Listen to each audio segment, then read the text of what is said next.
Yeah. Did I tell you guys that I applied for jobs almost a week with my furry email account Oh, without realizing no. it? Yeah, that was yeah. What a nightmare. What a disaster. Luckily, no one I work with knows how technology works, so it's great. Have you guys thought about just not being furries? Oh, shit. Sometimes. Damn. Yeah, sometimes. What didn't I think of that? If only I'd thought of that much sooner. Anyway, hello, welcome to Wildfolk, episode 63. I think that's right. When we left off, you guys had begun traveling through Everett, heading towards the Rustert Choke, which is the county where Farron Nexivac's castle is. You guys are going there for a number of reasons. He has a lot of valuable shit. You're going there to rob him. Baby Boy and all of you have kind of enacted the plan to get him distracted. Farron Nexivac and his liege, Thronaliax, are both way over here to the east, in the Vesper Ruins, investigating some stuff that you guys did there. They didn't do anything. Well, okay, let's not forget that before you did your solo mission, you all went as a party and killed everyone there. Okay, yeah, that's true. That's true. We did fuck up a lot of shit there. You guys have done some stuff over at the Vesper Old Growth, which they discovered, and you got a message from your scouts that essentially they had pulled additional guard to go investigate with them. So their houses are currently pretty lightly guarded. They certainly will not be unguarded. These are lords of manors in a state that is at war, but they're less guarded than normal, and more importantly, they themselves are not there. So you figured it's a good time to go do a little bit of robbery. Farron Nexivac in particular has, in addition to just a lot of valuable shit, Relic Siege, which can be used to make personal private artifacts, cool, unique weapons or shields or armor for yourself. And also a book on chronomancy, which Jane is extremely interested in. Was that Jane! Me as well. True. Jade! Where is in Biscuit? Dibs. Oh, I see. You know who should have the chronomancy book? It's fat. You're all witness. You did call dibs. That is how it works. I had dibs. No. No. As you guys are traveling up, you guys have been doing a lot of reading, or at least some of you, the nerds have. Jane and Baby Boy both picked up a ton of research. Baby Boy in the form of books from the Kite Library, and Jane in the form of an enormous box full of paperwork from the lab that you guys just infiltrated and raided and rescued Rita from. I'm not going to sit here and read lore at you for 10 minutes because that's boring, but I am going to do a very brief recap. Starting with Jane, because I might need some additional roll. Let me pull up these notes.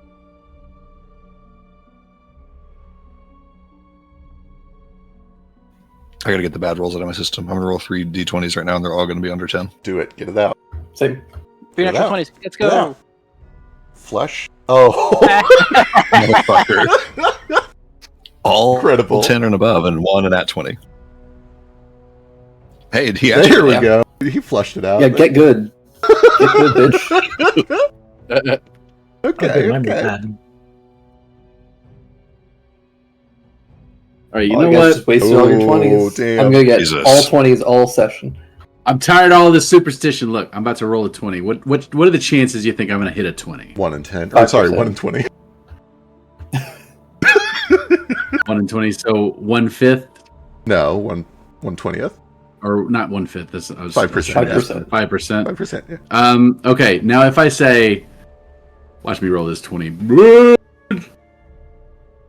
This is my favorite game to play over in the Spirit and Salt thing, and you'd be amazed how many times I nail it. I just call a 17 and roll a 17. Because I'm objectively, prescriptively a lucky person. Anyway, It would have been It's true. Jane, your research tells you a lot of things that you already knew, but in a lot more detail. Some of the new things that you learned. Obviously, the entire facility is dedicated to a project called Machina, the purpose of which is to develop a super weapon. One of the things that is new that you have learned in your research is they never explicitly state it, but you can read between the lines. You're smart, you're educated, and you know the political situation here. They're going to use this weapon, and the first place that they're going to aim it is at the military powerhouse of the Inner Kingdoms, which is Cyrillin. They are essentially going to sneak this weapon into the Holy Chrysagus and use it to nuke the city. That is their plan. You are able to do pretty clearly. Oh no. Anyway. Right, which, Who knows? Maybe that's a good thing. There's probably a lot of really innocent people there. Yeah, maybe. We might explore that at some point. You learn about their cooperation with Hookbill. You've obviously seen this in fleeting visions of divination, but you are able to officially confirm Captain Hookbill of the Azantic Navy is getting paid very handsomely to essentially raid Zulakara, especially along the southern coasts. They're taking a lot of slaves and selling them, which is a nice profit, but the real reason they're doing it is because they're fishing for Spirit Weavers. They're fishing for spellcasters. They are trying to find somebody who will serve as an ideal operator for this machine. Operator, of course, being friendly speak for torture victim, used to fuel the machine. You do learn, and I will only touch on this briefly. It's up to you if you want to talk to Sketch about it. You do learn a little bit about Sketch. Sketch was abducted, and he was tested, essentially. They thought that he was a prospect, but never made it all the way to the point of being stuffed into a machine. And I will leave the rest up to you two to discuss. What you learn most importantly is you're able to confirm that their ace in the hole, their star operator right now, is Switch. They are very protective of her. They have not found anyone who comes even close to as good of a fit as she is. And as such, they are very careful with her, which is not to say that she is not eternally tortured in thousands of simulations over thousands of dimensions. But the one of her that is here, they're careful not to kill. They need her. They need her alive. You learn a little bit about the shape of the machine. We'll talk about all that later. Skipping. What's important? Luteon. You learn that this organization has learned of Luteon because Immer has spies in Cyrillin, and Cyrillin used to control Luteon. You learn that it is essentially a prison island where a mysterious jailer deals in high-value slaves. It is essentially a marketplace for valuable slaves, including the Vatses family, which is a famous family of inventors that went missing a few years ago. They ordered a couple of them to come work for him on the Machina project. And then they ordered Kaz, but Kaz's ship never made it, and then things went really wrong, and Cyrillin lost control of the island. What else? Okay, right, the stuff I need rolls for. You begin to dig into the connections to Tesseract. You discover that although this project is many years old, about 2 years ago they rebuilt it all on the framework of a Tesseract project that they essentially bought. They paid big money to say, hey, can we use this? This was all done under the table. The Wexisasi government knows nothing about it. It was all done directly through Tesseract and specifically through Howard Tannen. This project was called the Everything Machine. You're able to deduce that this Everything Machine was based on the old dream, persistent dream world project that they were working on a long time ago. And then you begin to dive into the notes about how all of that actually works and Howard Tannen's specific involvement in it. And at this point, I need one investigation check from you and one arcana check from you, and also an occultism check from you. You can fish out for help if you're willing to share this with the people around you. I'm going to start by doing it myself, and maybe in future sessions I'll ask for help if it doesn't go well, but I would like to keep some of this to myself for the moment. Understood. Or I don't like it to keep to myself, but I think she's just working on it herself. Sure. It is at this point that I must remind you that investigation is not a skill in this game. Perception. Got it. Yep. Sorry, investigation and insight are both rolled into perception. I have mixed feelings about it, but here we are.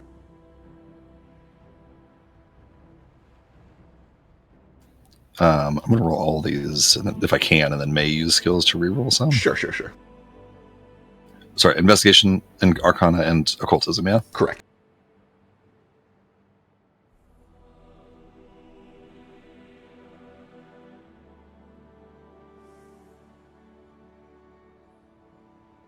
Okay, I will use my hero point immediately right out the gate on that occultism roll.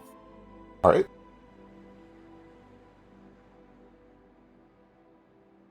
Damn. So bad. Okay. And then let's see here. Their con was pretty good, but I would like to do better than that. Let's see here.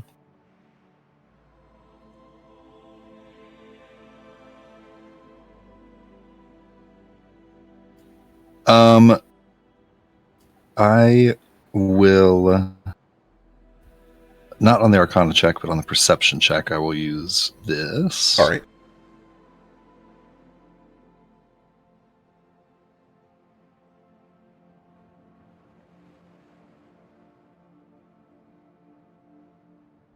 Okay. I'm trying to see if I can do anything to improve this Arcana check without accidentally making it worse. Oh, can I do... I believe I've done this in the past. I should have declared this before, so I'm kind of cheating. But do that to just do a d20 and see if it's better than the one I rolled? You could, except these are both fortune effects, so you can't apply both to the same roll. So this is on the Arcana check, which I've not applied Then anything to yet. Yeah, that is totally fine. Got it.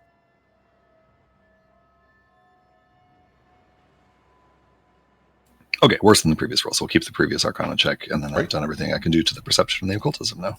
Okay, perception 15, Arcana 23, occultism 15.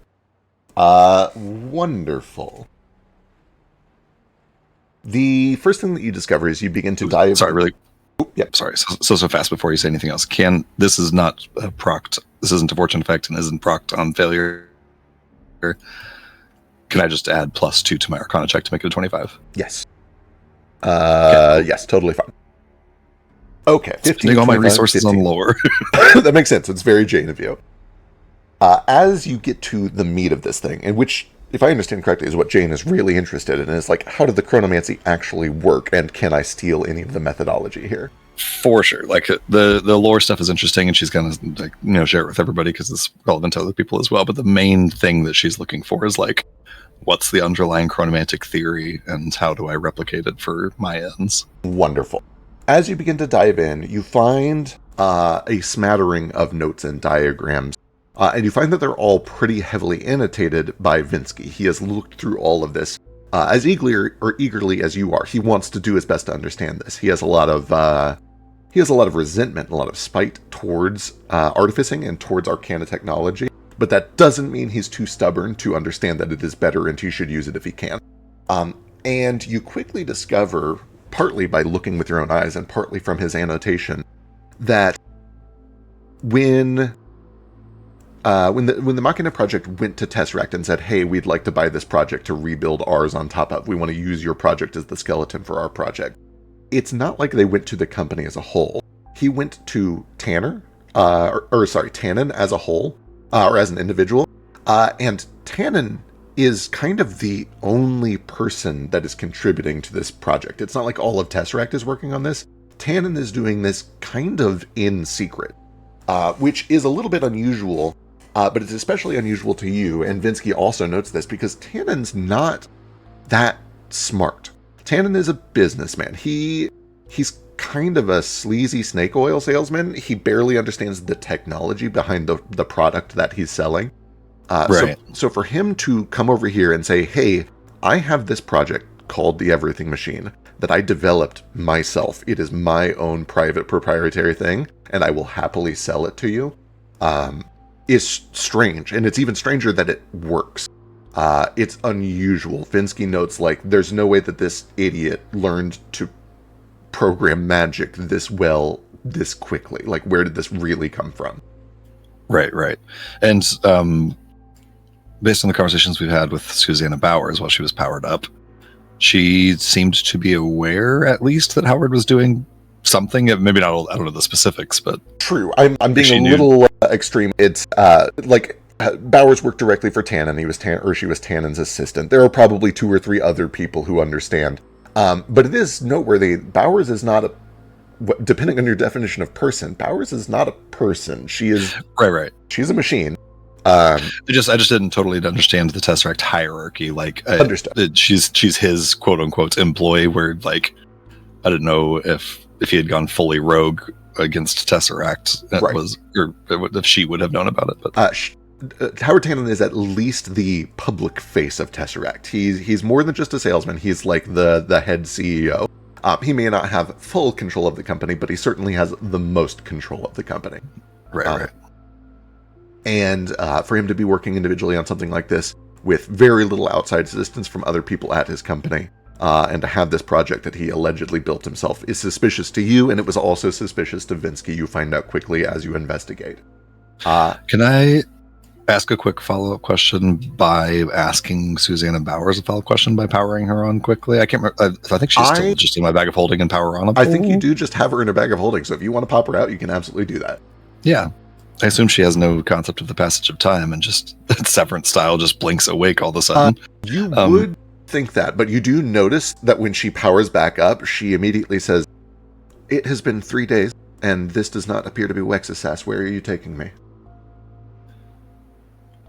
We are taking necessary steps to deal with more time-sensitive matters before we get to that. Question for you. Did Howard Tannen actually develop the everything machine himself? Is that true? Oh man. Blah, blah, blah. I'm going to treat this the same way that we did before. I need you to give me either deception or persuasion, but you can do it with intelligence because you're essentially trying to trick a machine rather than a person. For sure. I will roll this deception check. And then it should be a little bit higher. Let's see here. It should be 2 higher, so 14.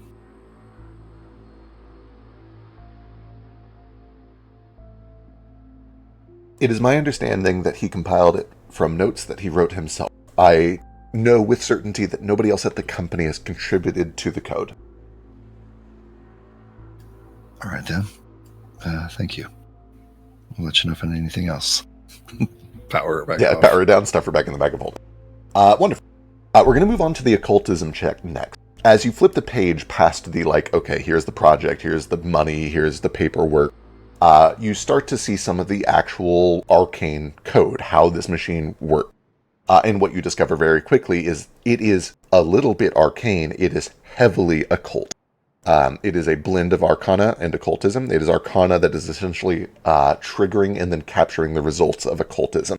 And as such, a lot of it is you understand the endpoints. You understand, okay, the arcana says to do this, and then it gets some sort of a result back from the black box that is occultism, and then it gets these things back. So you understand what it's giving and what it's getting, but there is still a mystery element. And you are a little dismayed to learn that that mystery element is likely where the real chronomancy is happening. The chronomancy is occult, not arcane. Okay. However, on your incredibly high arcana check, you begin to notice unusual patterns in the bits of code that are arcana. The first is that you are confident that Howard Tannen is not sending any person through time, not back in time, not forward in time. What's happening is you queue up the machine, and the machine tortures a person for 15 minutes with a simulated experience. And then at the end of that experience, it gathers up all of the energy that was generated by that and sends the energy, the sympathy, back in time. The machine does this over and over and over until it has gathered enough energy, and then it aborts. So effectively, the torture never happens. The machine never runs. You do find with the 25 Arcana, there's a startling lack of fail-safes for what if it never generates enough energy? What if something goes wrong? There are 100 different ways that this could have caused an infinite loop, and you have no idea what would have happened if that happened, but you are pretty sure it is not good. Lovely. However, on a 25, you begin to notice additional patterns. Specifically, what you begin to realize quickly is the code that is present is a hodgepodge that has been gathered together. It was not all written by the same person. You notice that there are different styles, just like a program has a different way of writing software code. Mages have different ways of writing arcane code. Occultists have different ways of doing their magic. And you see different thumbprints, different signatures. It is like he has gathered up code that was contributed by at least 3 or 4 different people and then put it all together to make this project. On a critical success with a 25, that was the threshold, you were wise to spend your +2. You recognize that a lot of the code is very classical and academic, but has some shortcuts that you recognize as, oh, Rita does that. It's a thing that you've seen Rita do. She does a lot of abbreviations in a very specific way that really you don't see a lot of other people do, but you see her teach her students to do it at Tumbleweed. It's a way to do things a little bit sloppier, but with less energy, which is good for young and apprentice mages as they're learning. Interesting. But then on a 25, you get to a new section of this code and you begin to flip it open. And I'm going to ask you above the board, what telltale signs does Jane have? What is her signature? How does she do Arcana? That's a good question. I mean, her foundation is Rita's teachings. I assume that these like Rita-isms that she's finding in the code are also kind of her foundational things. And probably that would have been the only answer when this adventure started. But she's certainly branched out on her own Arcana in the time that has passed since then. I don't know how to put it in like arcane technical terms, Sure, but sure. I think hers is like I don't know, pushing boundaries, like trying to break rules. Essentially, she doesn't like working inside of the traditional structures. So she tries to like innovate and call into question things that are taken for granted. Excellent. You find as you get to this new chapter, this chapter that interfaces directly with the chronomancy. It's not performing it, but it is triggering it, and it is capturing the result. You begin to spot like, oh, that's kind of familiar. A lot of it is advanced. A lot of it is much more advanced than what you are capable of doing. Whoever wrote this is brilliant. But I think as you are reading through here, you start to see like, that's oddly familiar, and I don't see a lot of other people do that besides me. Like, nobody else skips that semicolon. Nobody else puts that glyph there. That's kind of weird and unnecessary, but I like to do it because I just like the way it's formatted. And then you get to one diagram that is written in this style, and you see that it is signed, just initials, in your handwriting, JC. Oh. Whoa. Wah, bum, ba. Is it future Jane or is it past Jane?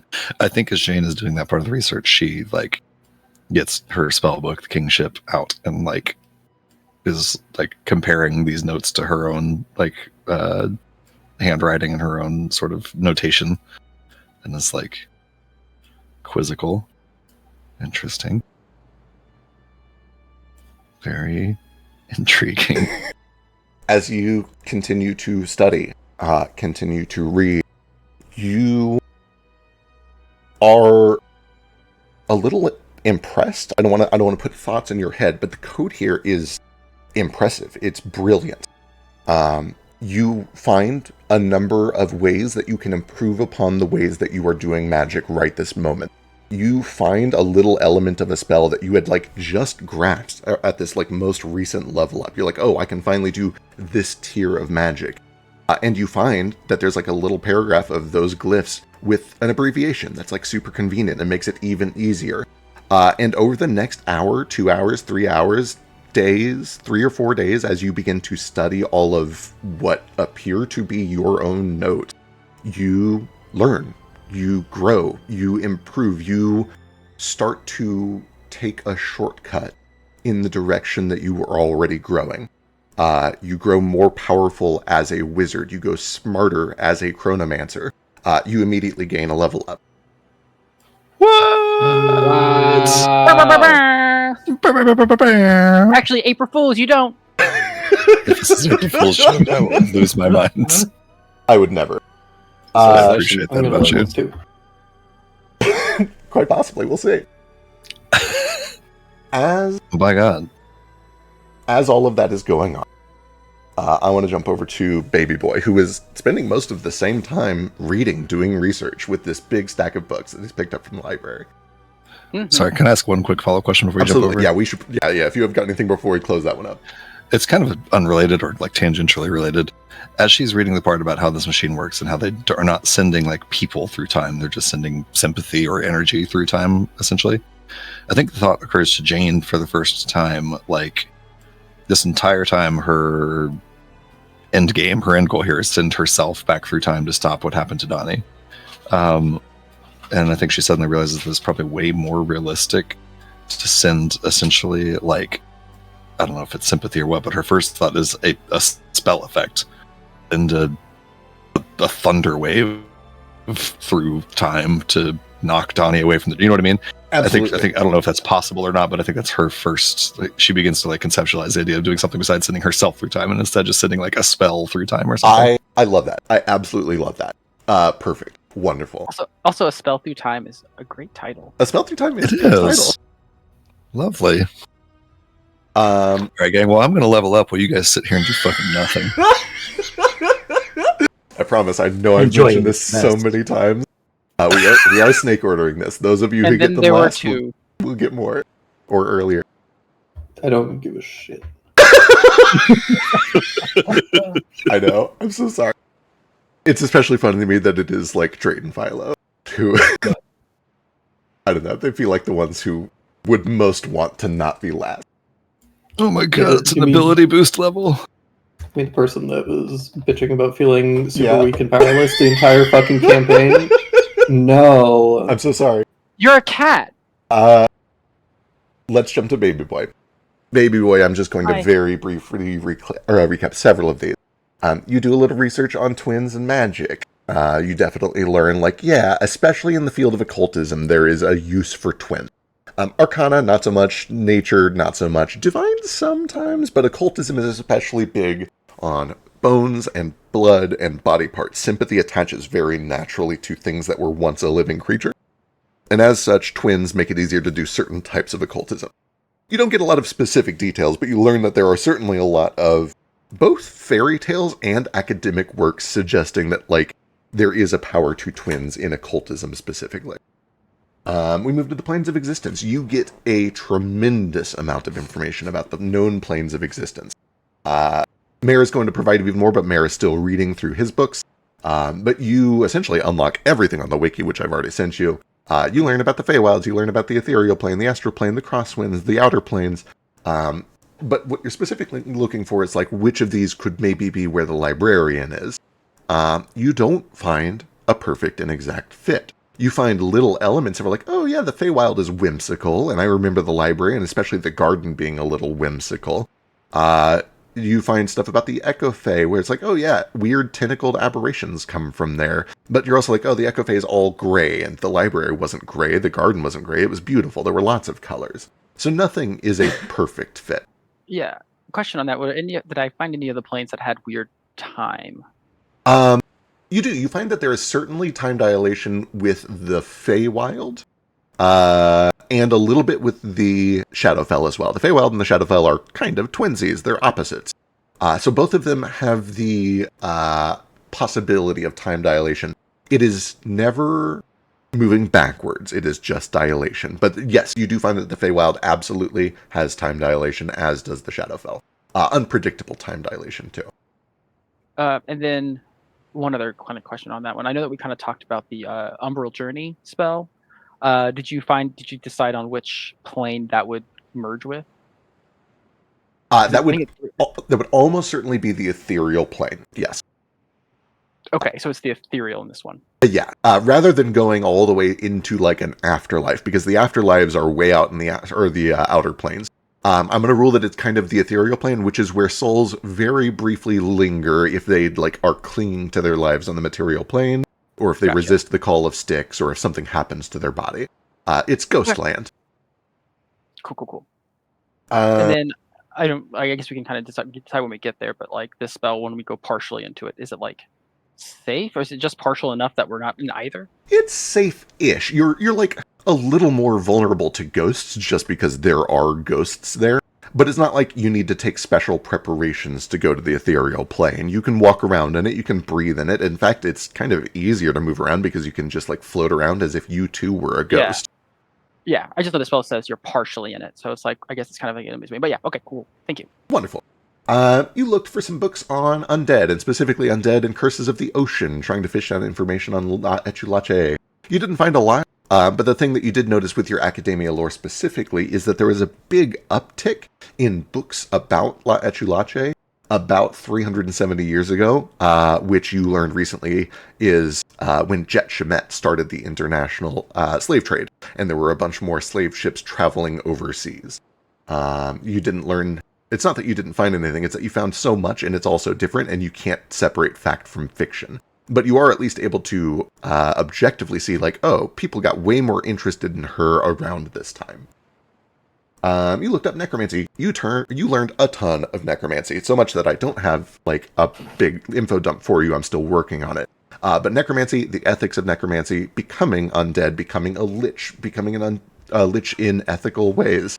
And I will like trickle all of that to you over the next couple of weeks as we talk more about the thing we have discussed meta behind the scenes that you would like to do. Dimension of Dreams, you learn. Wonder what it could be. We learned very little. You're gonna want to use the farmed souls. I know they're more expensive, but listen, it's a lot more sustainable. Yeah, those free range. Little free range corpses and zombies. Dimension of Dreams, you learn very little, but even very little gets you it's an academic library. They explain, yeah, it's a real place. It's one of the only dimensions that the mind can naturally and safely go into. A lot of people go into it when they sleep without even trying. It's a very unusual dimension in that it is very familiar. It's very easy to get to, and the rest are certainly not. You do learn that there are people who dedicate their lives to entering and exploring that realm. A lot of spiritualists, a lot of monks, a lot of people do astral projection, and also mages called oneiromancers do a lot of digging around in dreams, which kind of allows them to like visit other people's dreams too. They're able to breach out beyond their own little experience within the dimension of dreams and peek into what other people are experiencing. You do research on the link, on Lincoln Extras. You roll okay. Mare rolled incredibly well. Even on Mare's incredibly high roll, the Kite Library simply does not have information. But once again, with your academia lore, you learn from the librarians that someone else came looking for the same thing. That someone else being Farinexavac, the dragon whose castle you're going to right this very second. They came through a couple of years ago looking for information on the link. Rituals, you do a ton of research on rituals. You learn a bunch of rituals. Interplanetary travel, you learn, like, yeah, there's all sorts of planets in the solar system, and you can absolutely use magic to travel to them. People have done it. Some people have survived. Many, many people have instantly died because they simply didn't know what to expect. You gotta breathe, guys. You gotta breathe. Cold. A lot of gravity. Wizards are not stupid. They took some precautions. They learned very quickly, okay, there's no air. We should have an air bubble spell. They learned very quickly, oh, it's a bajillion degrees. We need to have some sort of heat protection spell. So over centuries of experimentation, a lot of powerful wizards have learned how to travel to other nearby planets. And I will get you a list of which ones you can travel to, which ones are safe, and what they are like. There's not a lot to be found on the planets that can be seen nearby. Most of them are barren, inhospitable ice planets or magma planets with basically nothing of value, except for minerals. If you wanted to gather a specific mineral from one of those planets, it could be useful. Speaking of minerals, I have a question about that. Yes, what you got? Does moonstone come from the moon? Moonstone if I just like go to the moon, can just be like take up a rock and be like, peace, Liddy sticks, I gotta go. Moonstone for the rock. Moonstone absolutely comes from the moon, and also you learn, most notably, although there are not many hospitable planets, the most common place that wizards go to, and I say this like it's commonplace, it's not, but there have been like 6 or 7 expeditions, including one just a couple of decades ago, to the moon. You find a record of a party of adventurers with a very powerful wizard that bopped over to the moon, where they found the spirits of the dead. They found Styx and her angels, at least an avatar of Styx. They were greeted by the goddess of death, Styx, who lives on the moon and shepherds souls to the afterlife from there. They stayed for a couple of weeks. They talked with her. They were given party. They were treated hospitably. There's no air there. The sand is sharp. There are a ton of dangers there. But as long as you survive the environmental dangers and don't piss off Styx, the goddess of death, you can go to the moon. You can talk to her. You can travel there. Okay. You do learn from their research that, not from that specific adventuring party, but at least one other adventuring party, there was a wizard who tried to go to the moon to steal a bunch of moonstone, made it there safely, got smote to death by 100 of Styx's angels when he started to mine for moonstone. Understood. That makes a lot of sense because it's the antithesis of her. Absolutely. Styx is not a fan of undeath. And I think the eventually teleportation lets you like leave like anywhere in the universe, I think. I think it is anywhere in the solar system or the galaxy. I'll look it up. But the point is, I guess my question is like, could I go see Mare? possibly. It It's on my list. You would need to. I guess you've seen Mare's star. I can see him right there. Yeah, I can like look at him. You can look at the sky and see Mare. I can like literally look at him in the orb. That's quite possible. I will need to read the spell, but it certainly appears to you that yes, it seems possible. You cannot think of a reason why this wouldn't work. Assuming that you had a spell with a long enough range, yes. Okay. It occurs to you, and I don't know if Baby Boy would have known this prior to all of this research, but in doing this research, you quickly learn that all these bright, shiny stars in the sky are suns. They are balls of fire. Yeah, I feel like you knew that. You probably, yeah, it's very likely that you already did. And the point being, you're not entirely sure what Mare is, but if Mare is a star, teleporting to Mare could be deadly. It could be well, not like very too deadly. close. Like close enough that I can like wave at him from a very, very, very far safe distance, and then he Understood. can like thrum and be like, "Hey," you know? Like I don't want to get like up in his like horizon. Got it. Unless you like unless she's like, "Nah, cool, it's safe, man. Come on in." Right, I gotcha. As you're going through all this research, you dig around in your backpack and you find one additional book that you don't remember putting in your bag. Mysteries. Mystery. It is a beautiful book bound in black scaled leather. It has iron clasps around the corner and a leather like strap that you have to untie if you want to read it. And you see that the cover of this book simply reads Argumentifex in a very fancy gold embossed font. Ooh. It doesn't read level up. It doesn't read level up.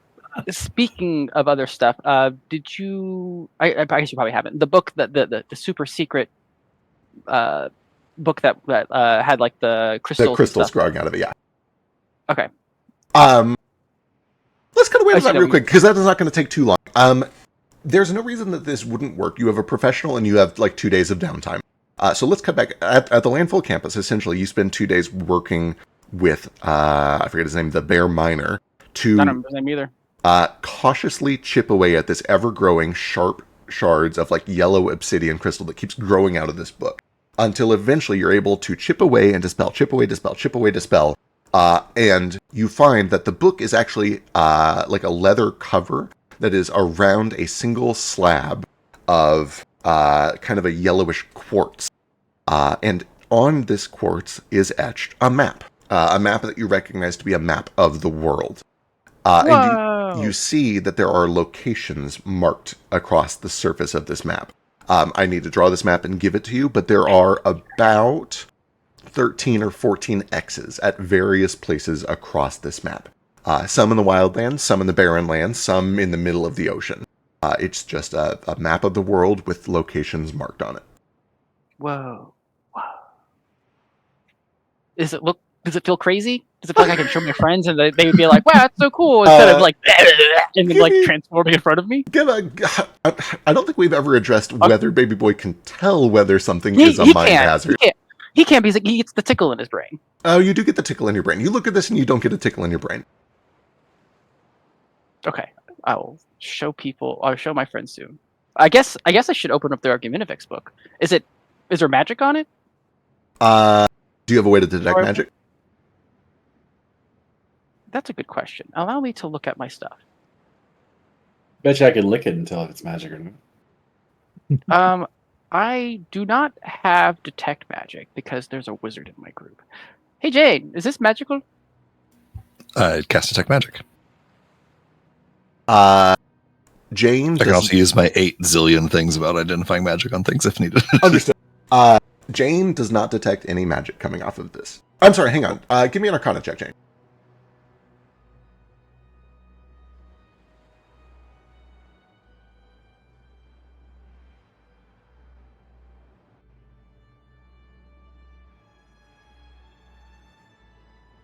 You, at first, don't detect any magic off of it, but then you quickly learn that there is like a very simple obscuring thing, essentially the equivalent of a Nistles. And you do find that there is a little bit of divination magic on this book that has been intentionally and deliberately obscured.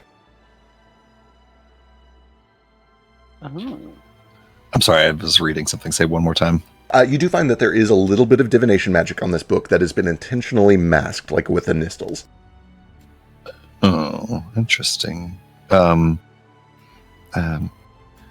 It has some magic, but somebody tried to cover it up. It's got divination on it. I can try to take off the... no, I could do it myself, but it's probably that for I good could reason. have told you that without casting a spell. I will cast. I doubt this will help, but I do cast See the Unseen. Wonderfully. Pierce through illusions. Perfect. Invisible. Features blurred. Concealed. Difficult. Wonderful. Before you go. Perfect. Excellent. Got it. Okay. Noted. I will remember that moving forward. It only lasts for a little bit, like 10 minutes, but I'll lose it to see if I see anything on the book. That's fair. The book appears to be the same. It appears to be normal. Wait, does he He's spying on me. Does he see what fetch really looks like? Oh god. I don't know what's fetch really look like. It's gonna be a big issue. Oh no, he's naked! Ah! Ah! I guess I'll open the book up. As you open up the book, you find that the pages are mostly blank until you flip to the very first page, where you find that there is a quill tucked under the cover. And already written on the first page is, hello. I'll pick the pen. All right. Hello. Are you receiving this? It works. How is your travel? Going well so far. Just reading lots of books. Where are you headed this time?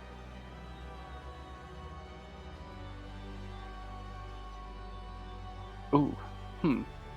I'll have to tell you about that later when I see you in person. That's all right. You aren't alone, are you? No. Very well. I'm sorry if this is weird. I've been thinking about you a lot lately, and I've had some weird premonitions. I've been concerned for your safety. How do you mean? Well, I started experiencing these strange dreams that you were traveling with someone.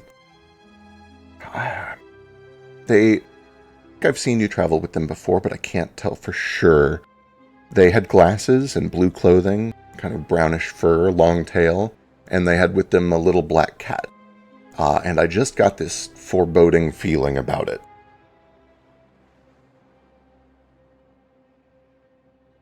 Okay, this is going to be a weird check.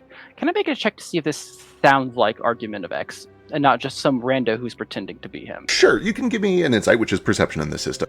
There is going to be disadvantage here because you're reading text on a book. I know I'm not really doing the voice super well. Yeah. No, I get you. Obviously, people text different than they talk. Sure.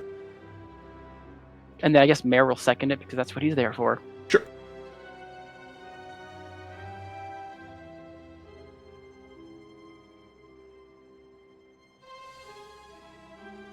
Wow, we are doing horrible. Right. It seems legit. It's really hard to tell. It's just text in a book.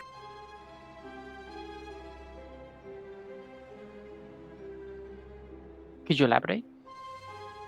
I wish that I could. One of the reasons that I am contacting you is because I was hoping that you might. Have you told anyone about your plans? Do I know what plans he's talking about? You can guess. The most recent thing. I guess.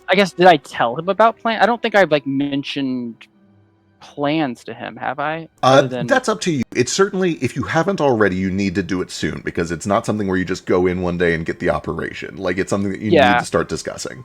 Yeah, I guess if I could have, then I will. I probably would have then. Okay. So he asks, have you told anyone about your plans? Well, I have not. That's good. A lot of people might not be happy with them. I assume that you trust your companions, yes? As much as one could, I guess. Very well. Well, the next time that you're in Avarice, or I guess even if you were to come over towards Cyrillin, let me know. I would like to run a few more tests.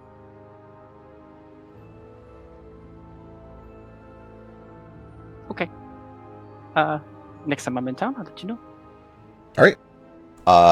You close the book, and you look up and realize that you are no longer in the cart. You are no longer surrounded by your books. You're no longer surrounded by your party members. You are instead in the library. Ooh, It's dark. Oh no. It got dark all of a sudden. What happened? Oh my There it God. is. It's back. Okie dokie. Can I look around? Absolutely. Is Mare with me? You look around and find that Mare is not with you. Oh no. Guess I'll go over to some books.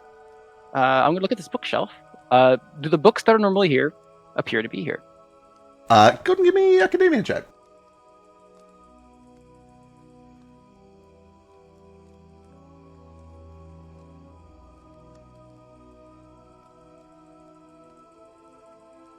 You begin to look through the books, and you quickly discover that it doesn't feel right. A lot of the books are very familiar to you. The titles are familiar, but you are you pick up a book, you set it down, you pick it up again, and it has a different title. Do I feel like I don't know do I feel the effects of my see unseen still active? You do, and you look around, and you don't see anything that is disguised or invisible or illusory.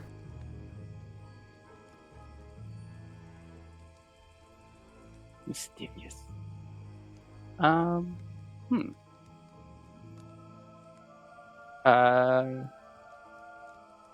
guess I'll just take a look around.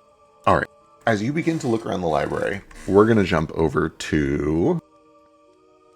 let's do this. Let's do it like this.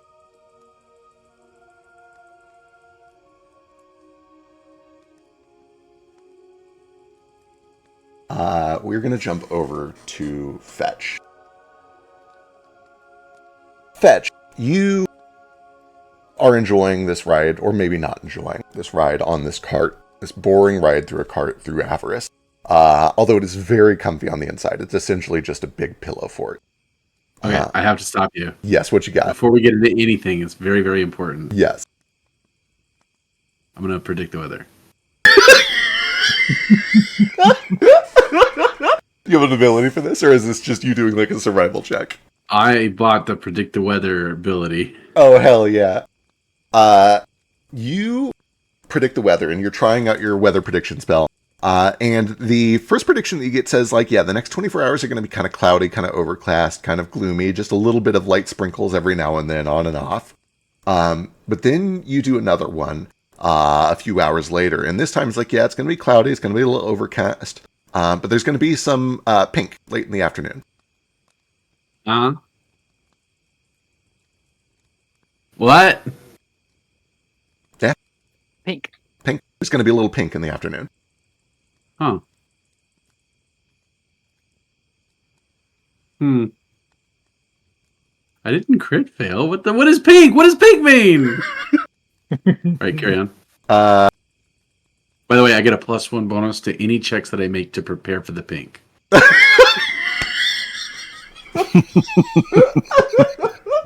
Amazing.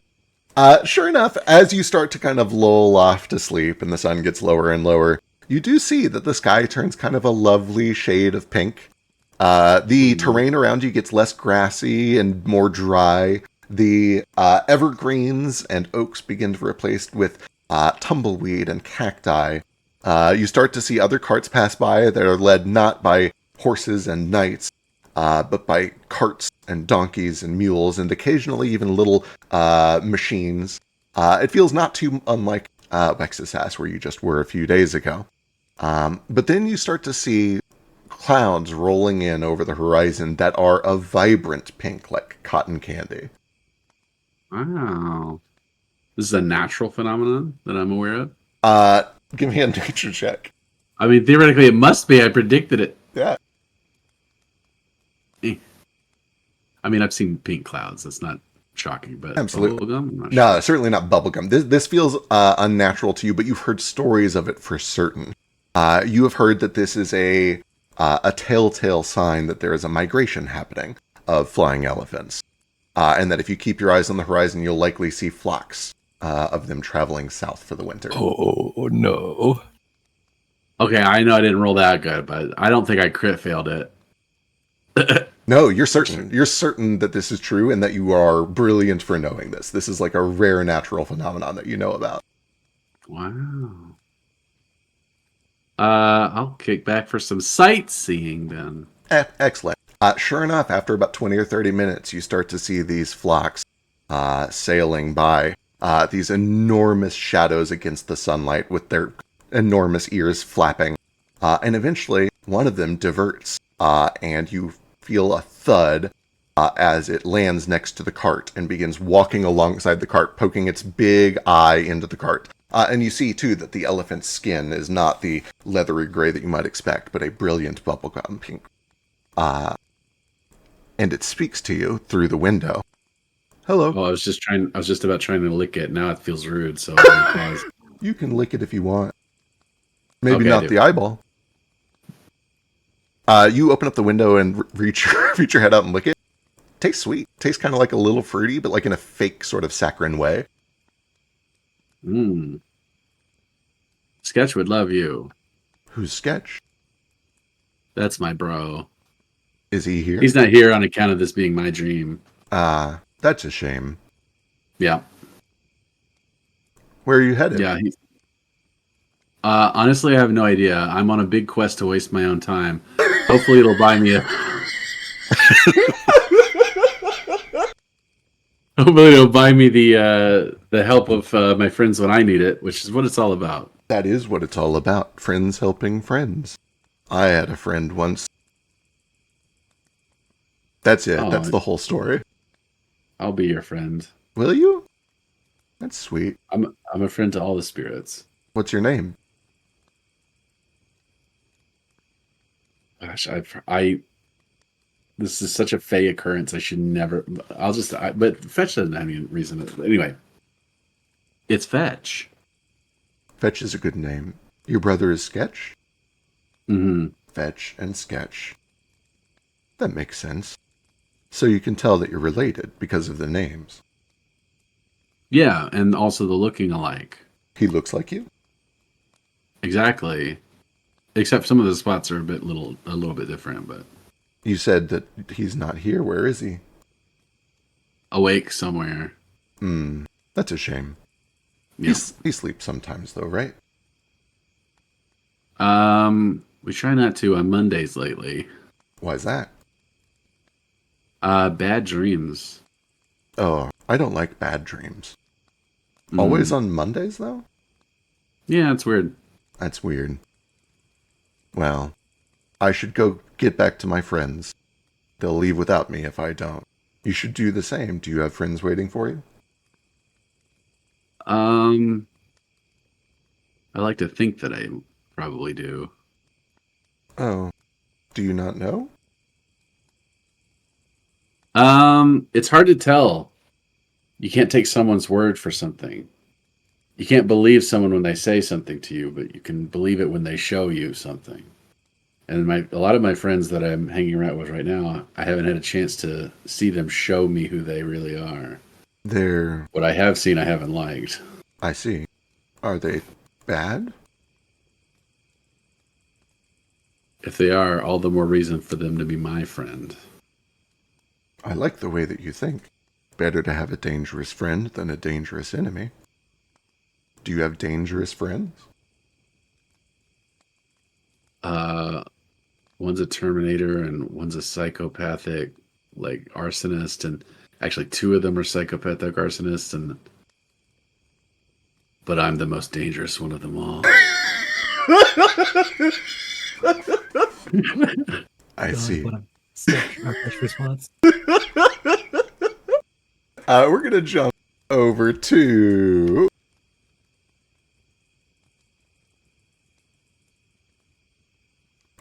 Jane. Jane, you find yourself in the ticketing office of a train station. You see that it is completely empty aside from yourself. The lights are all off except for one in the middle of a desk that you're currently sitting at. And sitting on the desk in front of you with a quill and ink is a blank train ticket. It has a spot for a name, a race, and a destination. Interesting. Like I'm filling out this paperwork is the situation? You can. It looks like that, but you can do whatever you want. It looks like you had just sat down to fill it out, perhaps. Understand. Do I intuit correctly that I guess,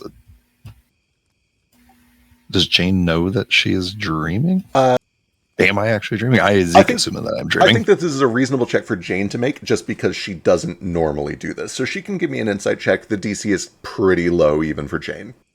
I was going to say, because I never dream. Literally. Literally no. I'm sorry, you said insight? Yeah, which is perception. Yeah. Does this qualify as sensing motive or no? Nah. It's a piecing things together check. Praise be. DC is fine. Yeah, you're able to quickly intuit, like, hey, what the hell? This is not where I was. I'm dreaming. Yeah. That's very strange to Jane, who can only dream when she's being contacted magically by somebody. Like, she can't do it naturally anymore. Right. I guess I, look around the room. Is there anybody here? Is there somebody trying to, message? Is there somebody trying to get in contact with me? Can I tell? Give me a perception check.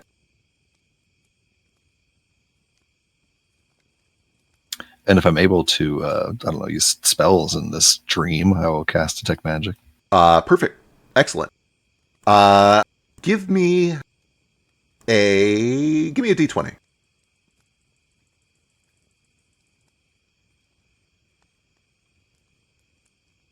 Also, I don't know if I'm supposed to be able to see something on the map right now, but I cannot. Not currently. Okay, cool. You begin to cast Detect Magic. And above the board, you don't expend that resource. But it seems to go off in your dream, and you see that there is a pulse of magic detection that goes out, and you don't detect any magic. However, you sense... how do I explain this? You sense a presence. You sense that there is magic happening and that what you're seeing is not real, so it would make sense that nothing lights up as magic because it's all in your head. And you sense something prying into your mind, kind of like an enchantment, and you sense that they are fishing for information in your mind, and the information that they're currently looking for is, what do you want to see? Who do you want to see in this room? And it's up to you whether you play into that or not. Interesting. I can't think of one person capable of this kind of magic that I trust. I think Jane, I've had to do this a couple times before this campaign even, tries to wake herself up. She tries to get herself to wake up from the stream. Love it. Give me a will save. She don't trust this.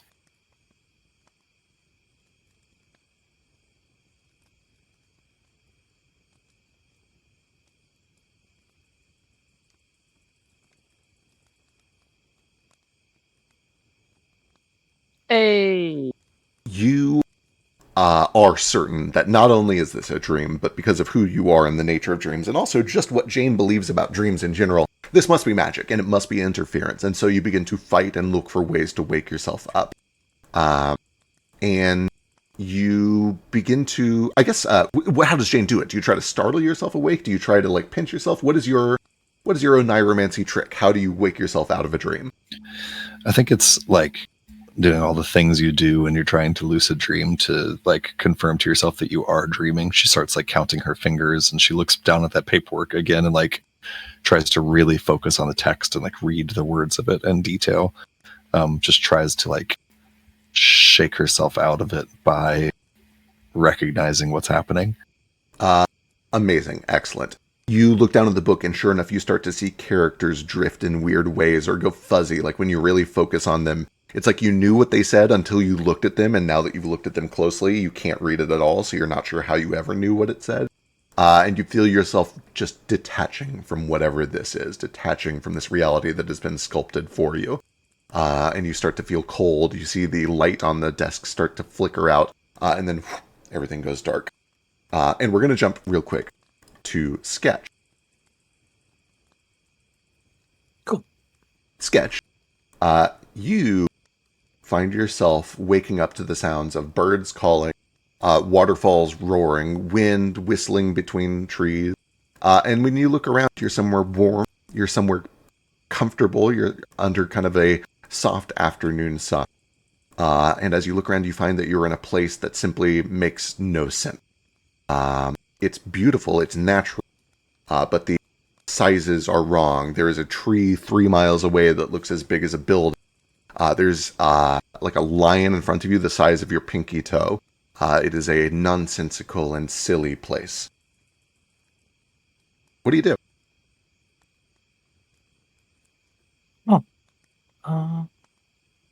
I guess I'll look around at the weird nonsensical stuff, but there's lions the size of my toe. There might be other weird stuff. Yeah, give me a perception check.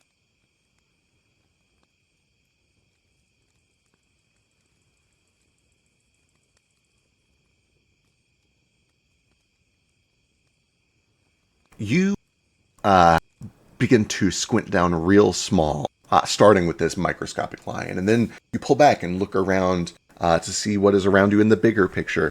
And as you're looking around, you spot keenly that there is a rustling behind a nearby tree, and you see your familiar, who seems to be kind of like trying to climb the tree, but they are not anatomically designed to climb trees. So what it actually ends up looking like is that they're just kind of pawing at the base of this tree over here. Oh, buddy, you want in the tree? Okay. I'll go over to him and pick him up and then climb the tree. Yeah, you climb the tree and you take your familiar up, and you find that when you get to the top, his form changes. You watch that his skin becomes woody. His tail sprouts autumn leaves that are kind of a brilliant orange.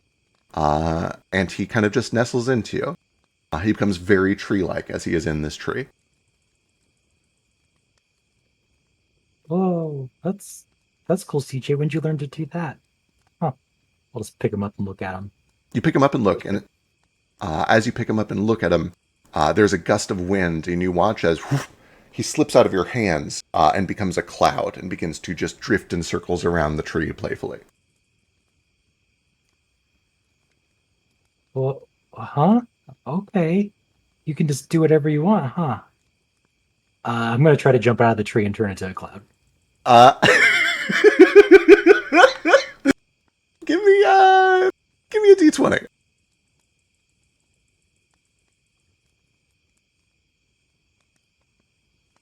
Oh, it was almost good. You leap out of the tree, and you see just the tips of your fingertips begin to turn into wispy little bits of cloud, but then you fall, and you land, and you aren't harmed as much as you are simply startled. But you land in the grass, and you see that this cloudy CJ kind of comes down and lands on top of you. And when he lands on top of you, he turns back to his normal form. Well, you didn't have to come down, but I feel bad. But okay. You hear a little voice. Go this way. I didn't want you to be alone. Aw, that's sweet of you. I don't want you to be alone either, buddy. Thanks. Yeah. You looked like you were alone. Are you alone? Usually not. I don't know where I'm at, so. What do you mean you don't know where you're at? Well, everything's different here. Like, that tree is way bigger than it should be, and there was this lion, and, Oh, well, I think this is like a weird dream thing. I don't think this is real. that makes a lot more sense. Okay, that's why you're talking to me. Okay. Yeah. You can probably go back to where you were if you want. You just gotta, like, think about it. No, I don't want to yet. There's other things. I want to go on top of this mountain over here. Yeah, let's do it. And in a dreamlike montage, you see yourself walk over towards the mountain. And your montage is suspiciously short. You find that it's almost like going to one of those weird mini golf courts, where it looks like it's painted like a mountain, but it's really only 5 or 6 feet tall, and you're able to just climb up onto the top of it. And you find that as CJ gets about halfway up it, he turns into boulder, and he gets very slow and very heavy. It's like, hang on, this is taking a second. Thump, thump. Slowly trudging his way up after you. Got it. You did it. Hooray. Huh. I was wondering if there'd be lightning up here. Do you want there to be? It'd be kind of cool. You hear this big thunder cloud suddenly rolls in fast motion, like stop motion cinematography, and then there is a crash of lightning, and it strikes near the both of you, and you see that CJ begins to sparkle and turn into bluish green plasma. Oh yeah, this is way cooler. I like this a lot. Look what I can do. Wait. Zip! And he jumps like 10 feet. Zip! 10 feet back. Well, this is even cooler than the cloud. Whoa. Huh. Weird dream. Weird dream. I don't think we should stay here for too long. I'm kind of scared. Okay. We can go, but I wanna try something real quick. Okay. And Sketch is going to attempt to cast a level of magic higher than he's cast before. Sure. What do you get? Let's do rank 5 lightning storm. You summon energy from your fingertips. You pull it up from your lungs and see it ripple down your wrists where it gathers and then flies up into the sky. And you watch the storm cloud above begins to solidify and turn darker and darker, and it begins to boil with lightning inside of itself. You hear it echo off of these mountains in every direction. You feel that with the flick of a finger, you can cause bolts to strike anywhere that you like. Oh, it's a dream. This won't be that bad. I want to start striking trees and Boom, tips of these splinters mountains. everywhere. Leaves go flying, little bits of flame smolder at the base of the first tree that you strike. You hit a mountain and you watch dirt fly up, rocks begin to tumble down into the foggy mist below. Ow!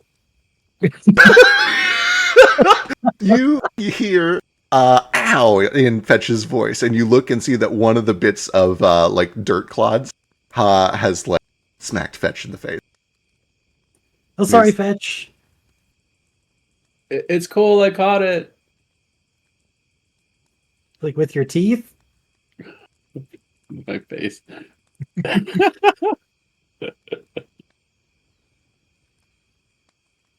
Hey, did you see the elephants? No, I'm on top of a mountain. Why would there be elephants? They fly. They're up there.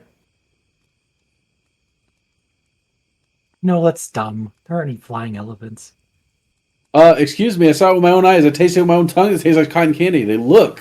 Wait, Like they taste like clouds. cotton candy? Yeah, obviously. Okay, now I want to see one, but just so I can taste it and not because that they exist. Okay, jump. I'll catch you. Okay. You jump. Fetch, do you catch him? Yeah, obviously. As you catch him, you find yourself back in the carriage.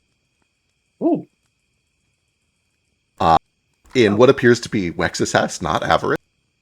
You see that there are beautiful pink clouds in the sky, and you see that kind of trotting alongside the cart that you're now both in is a big pink-skinned elephant. Oh, it's your friend. Yeah, I brought him. Yeah, check it out. He does look like you. He was having his own dream. I found him. Wow. Now you're both here. Mm-hmm. Hi, I'm an elephant. Hi, do you taste like cotton candy? Yeah, do you want to lick me? Yeah, try it. I want to say his name is Terrence. Terrence is a good name. Unless I'm named Yeah. after like a... Is Terrence one of your bad friends? Oh, no, not even close. That's good. Then Terrence is fine. I just wouldn't want to be named after one of your bad friends. No, of course not. Who would, right? I'd hate to Right, be named we- like, you know...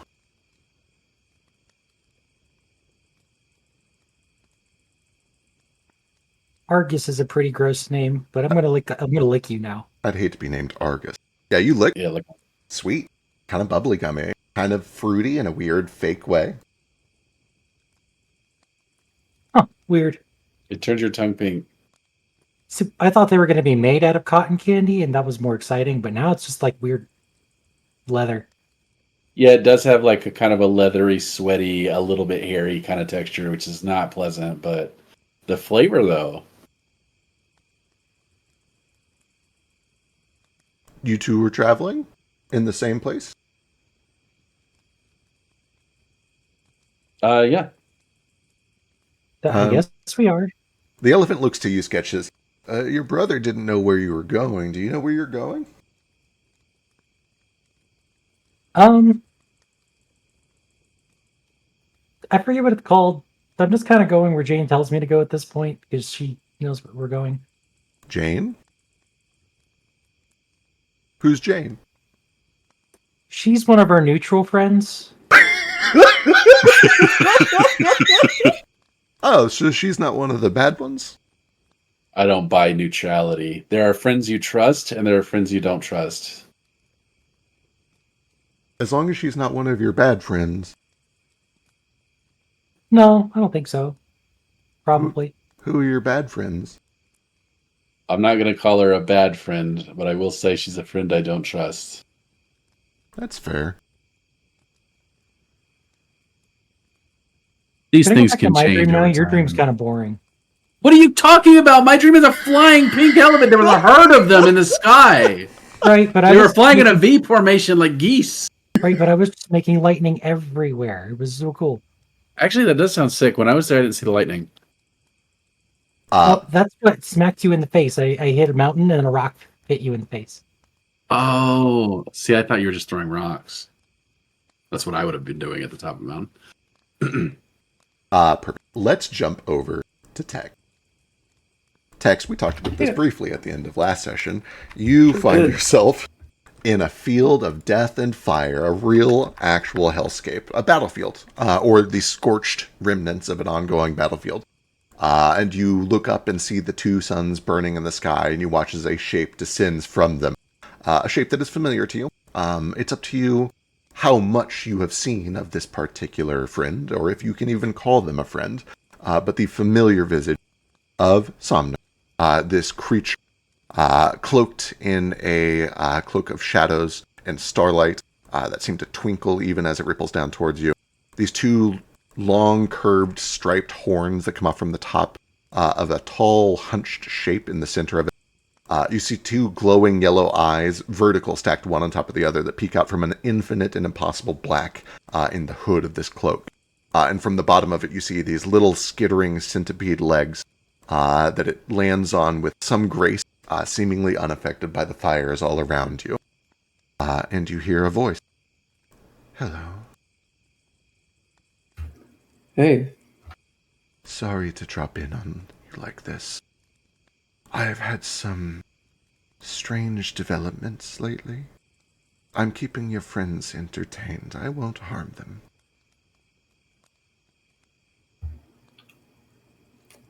All right. What do you need?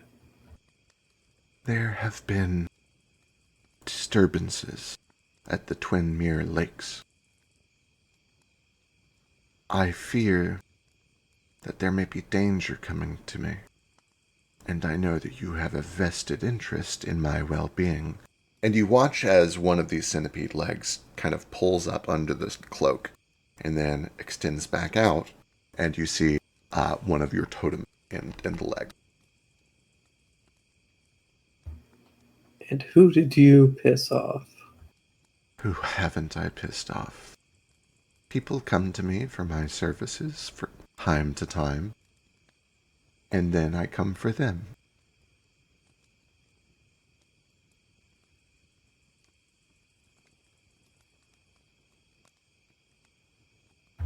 And if I agree to this, are you going to come for me?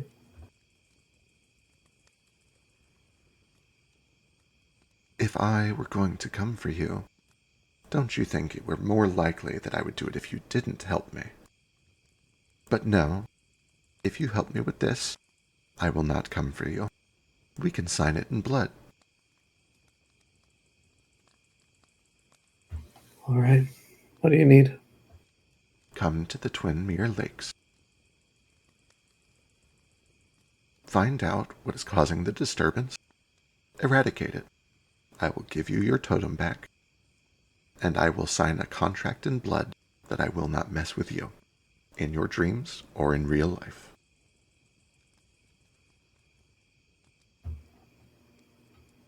What's this disturbance? That is the troubling part. Were it merely adventurers or monsters, I think that I could deal with it myself. But whatever it is, it's seeping into my dreams.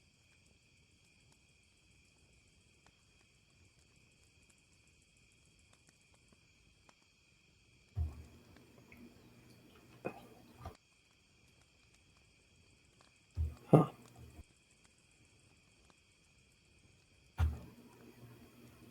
And what makes you think I can do anything about it? This is going to sound like an insult, but I mean it in earnest. You are small. You are not what you once were. I think you have the element of surprise.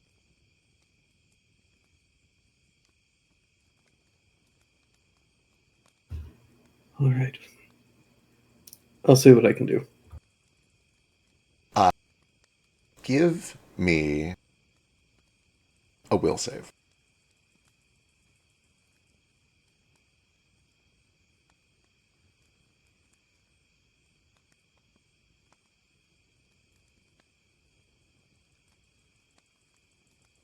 Checking, checking.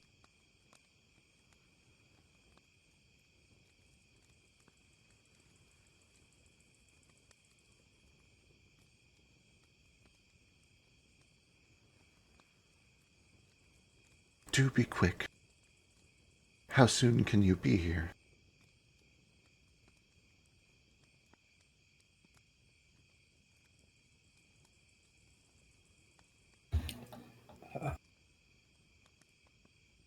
Do I know where the Twin Mirror Lakes are? That's Jodalock, right? Give me a society check. I guess nature would also be okay here, but society's probably better. How much better? Probably like a 2 or 3 point better. I'm also realizing you have Damon lore, right? I do. Give me a Damon lore check.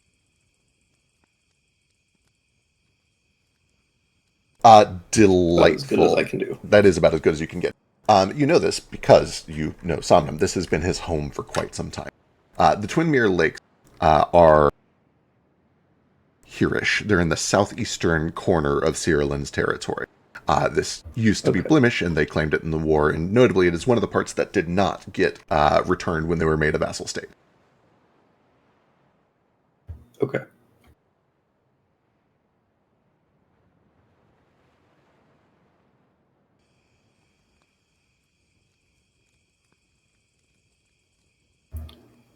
We're in the area. It'll take some time to get over there, but You're nearby. How fortuitous. nearby is a relative on a world scale. I see. In the country, then? Close. Or an Avarice. Ah, that is nearby. Indulge my curiosity, if you would. What brings you to Avarice?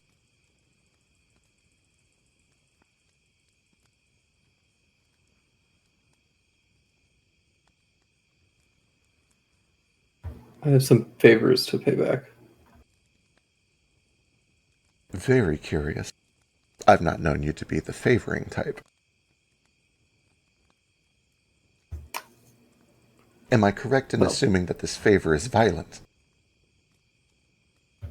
I hope so. You see, there is not a smile anywhere on this creature, but there is a little bit of a blackness that comes up over the bottom of each of the 2 stacked vertical eyes that look like the gleam of a smiling eye. I have always liked this about you, Tex. You get things done in a very direct way. This is why you were the first I contacted. Well, I'll be direct. Are you alone? Yeah.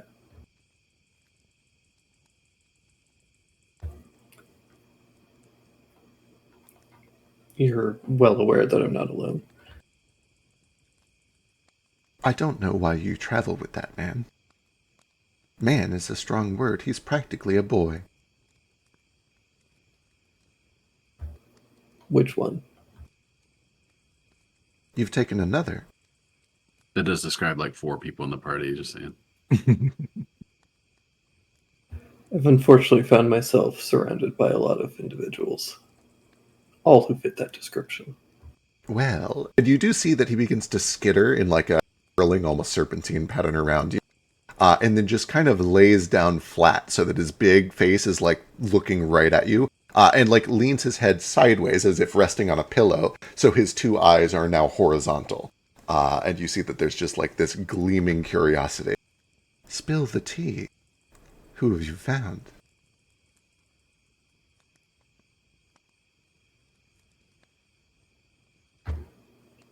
Just a guild. It's effective for helping me find all those things you took. Ah, I should be expecting company then. Probably not, You know it was never since we have a personal, deal. right?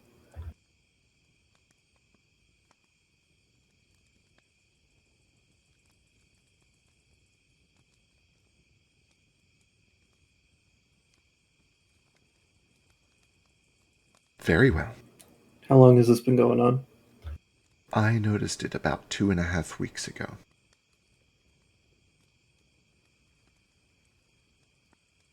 What are they doing to you?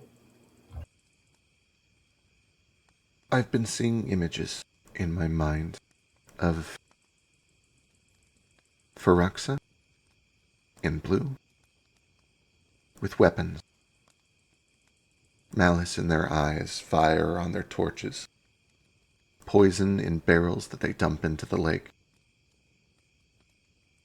I brushed it off as natural once or twice, but after so many recurring dreams, I don't think that it is natural any longer. I don't know if it is a premonition or a threat, but either way I don't like it, and I've begun to notice tents at the edges of my lake.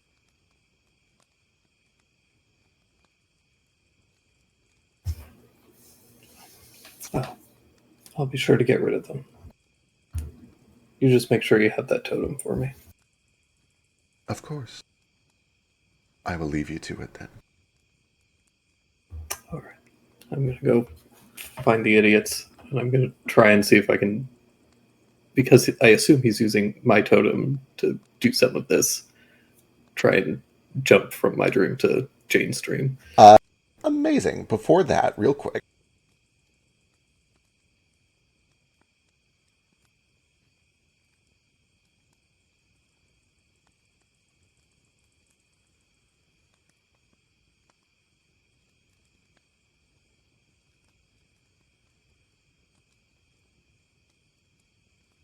you see that as Somnum begins to pick himself up, pick themselves up, and walk away. One of the centipede legs near the back lingers back and starts to scrawl something in the dirt in front of you. You see an H, and then you see an F. And as they are scratching the F, you hear a horrible gurgling shriek, and you watch as he flies up into the sky and disappears.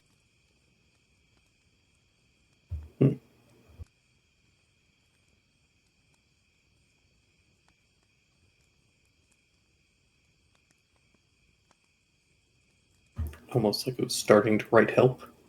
Reasonable. Gotcha. We're going to jump over to Baby Boy real quick. Actually, we're going to jump to Jane real quick. Cool. Jane, you force yourself awake. You find yourself in the cart. You look around. It is dark at night. It's probably a good 12:30, 1 in the morning. Everything seems to be normal. Everyone is sleeping peacefully around you, passed out on this impossibly comfortable pillow fort of cushions that has been set up inside of this cart. What do you do? Right away, I cast Detect Magic and try to see if there's magic on my friends, if dream spells are on them. Excellent. We have an urgent hand raise from Lush. What you up to? Is it not weird that like we don't have like a lookout order? I assume that we would have had one. even if we're traveling. Mare is awake this entire time. Double checking. I believe Mare was up for the entire time. I don't. Checking notes. Give me a second. So I don't know why we would in our. I mean, wagon. we did ask we're at the still end. traveling. We also, I asked at the end of last session, and you did say that you were keeping a watch order. I did secret rolls, and I'm trying to remember who it was that failed their wisdom save. Oh, right. Yeah. We talked about it at the very end. Oh, I gotcha. Someone fell asleep. Someone fell or asleep. was knocked out. Yeah, exactly. You do find Jane. This early, let's just roll for it.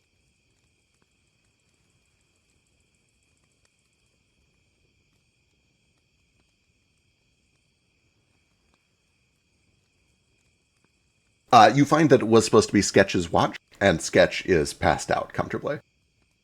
Okay. Does he have magic on him? You throw up a detect magic immediately, and you are able to very quickly tell that everyone else in the cart is under the effects of some sort of enchantment. There is enchantment magic active. Go, boy. I don't want to interrupt all these people's cool scenes, but I do think Jane doesn't like that very much and would immediately start trying to dispel it on everybody. That's totally fair. You do what you do. I'm just going to see which spell I'm going to do it with.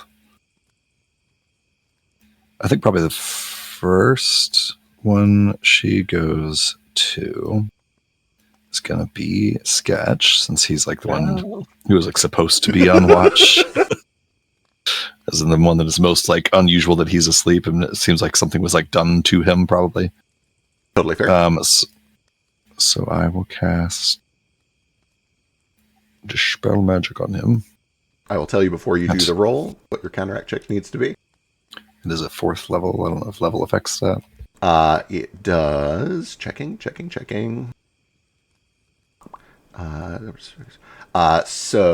4th level. You need a critical success to dispel this effect. You do know as you were like powering up the spell, if you were to upcast this to 5th level, you would only need a regular success. You're trying to dispel a 6th level effect. And I don't have it prepared at 5th level. Understood. That being the case, you are looking for a critical success. Okay, as in like a nat 20? Let me double check. DC is...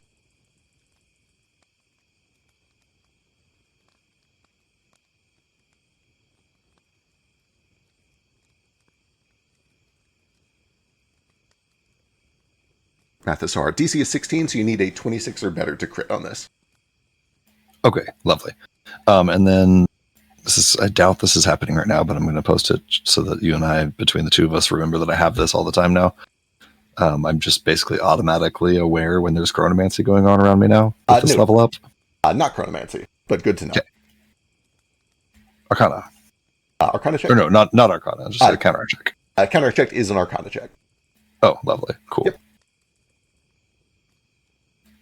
Question for me about my feat. Let's hear it. I think everything that like gets me a bonus if I've identified it successfully, maybe. Hold on, let me look through my shit. Maybe not. Okay, no, that's... Okay, I can get a +1 to a spell if I recognize it, but it still only gets my saving throw. So, never mind. Fair. Here we go. Good luck.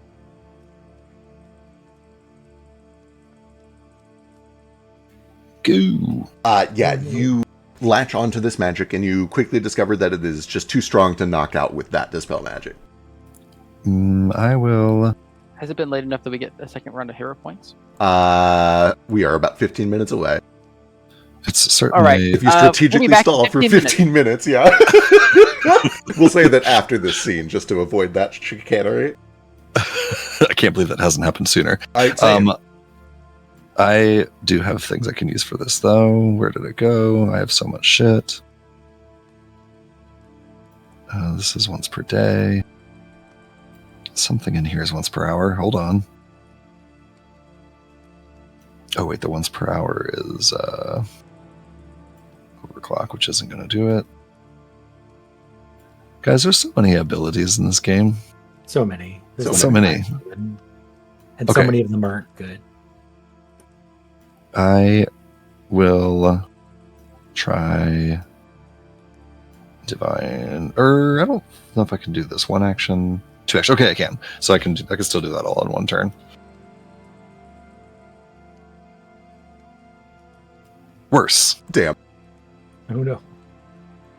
Yeah, you launch this dispel magic. You see a flash of arcane power kind of wave out from your fingertips, and he continues to sleep soundly. Okay, well, I think I will just try it again. If I can do it again 6 seconds later. Sure, absolutely. Will I get once 6 again- seconds to dream. Wait. Sure, let's jump over to 6 seconds to dream real quick. Yeah. Sketch, simple as you step out of the cart with Fetch and you find yourself back in this strange dreamscape. I wonder if I can connect to Fetch, if I can connect to Mom. I'm gonna see if I can conjure Mom. Or switch. What level spell is that? Uh, Conjure Huh. Conjure Mom. Give me an occultism check. I don't even know if Sketch knows he's making an occultism check, but here we go. Yeah, you see your mom appear. You watch as... Is she hot? That's Yeah, for you to obviously. decide, but obviously, yeah. Damn, So your mom's hot. You actually see that she appears sitting over on one of the mountains. And when you look over at her, she appears to be like 30 feet tall. Mom, down here. Hey. I'm waving. Come up here. I can't believe Yeah, I'm about okay. to steal this moment from you. That's why I yelled no. I can. Wait until she says, "Listen, boys, there's something important I have There's to something tell so important I have to tell you. You see, as you both run up, the size of ants compared to her, she begins to lean down and reach with her enormous hands to pick you up. She grabs each of you, one in each hand, and scoops you up against her chest and hugs you tight, but not so tight that she crushes you. You see that there is a glistening tear the size of a small waterfall that begins to form at the side of her eyes. Where have you been? Looking for you. And Dad. Where are you looking? all the wrong places." Well, we found those machines that they've been putting you in. Okay. Now we're going to... oh god, I forget what it's called. Some sort of military thing. Some sort of military thing. They have you on a boat, kind of, but possibly underground. We're gonna head them off. That's gonna be there too. Okay. You're on a boat? No, We we're will gonna be. ask our dragon for help, but You're only after we steal from a different dragon. You see that she kind of like gives you a furrowed look, and she's like, You're talking to dragons. Which dragon are you talking to? It's nothing even close to as amazing as the story you're going to have to tell. Listen, we need a dragon for this fight. You are trapped in the belly of a mechanical Zertoon. It's serious. He's speculating a lot, but possibly. Speculation is fine. I've always believed in trusting your gut. How are we talking? How did you do this? We were in a weird dream, and then I connected to Fetch's dream, so I'm like, what if I can connect to Mom's dream? And then here you are. Okay. Yeah, I was trying to figure that out. There was a weird spot on the potato that I ate earlier, so I was thinking maybe it was that, but then Okay. I can feel the connection. Maybe I can do it again. Where are you? Under the star, relative... Where are you on the map? Where are you on the globe? south of Eden, west of Zulukara, east of Wexasas. And that's as close as I've got. I can't see the map, and my memory's really bad, so... Oh, here. Let me pull you over. I can tell you what the weather's like.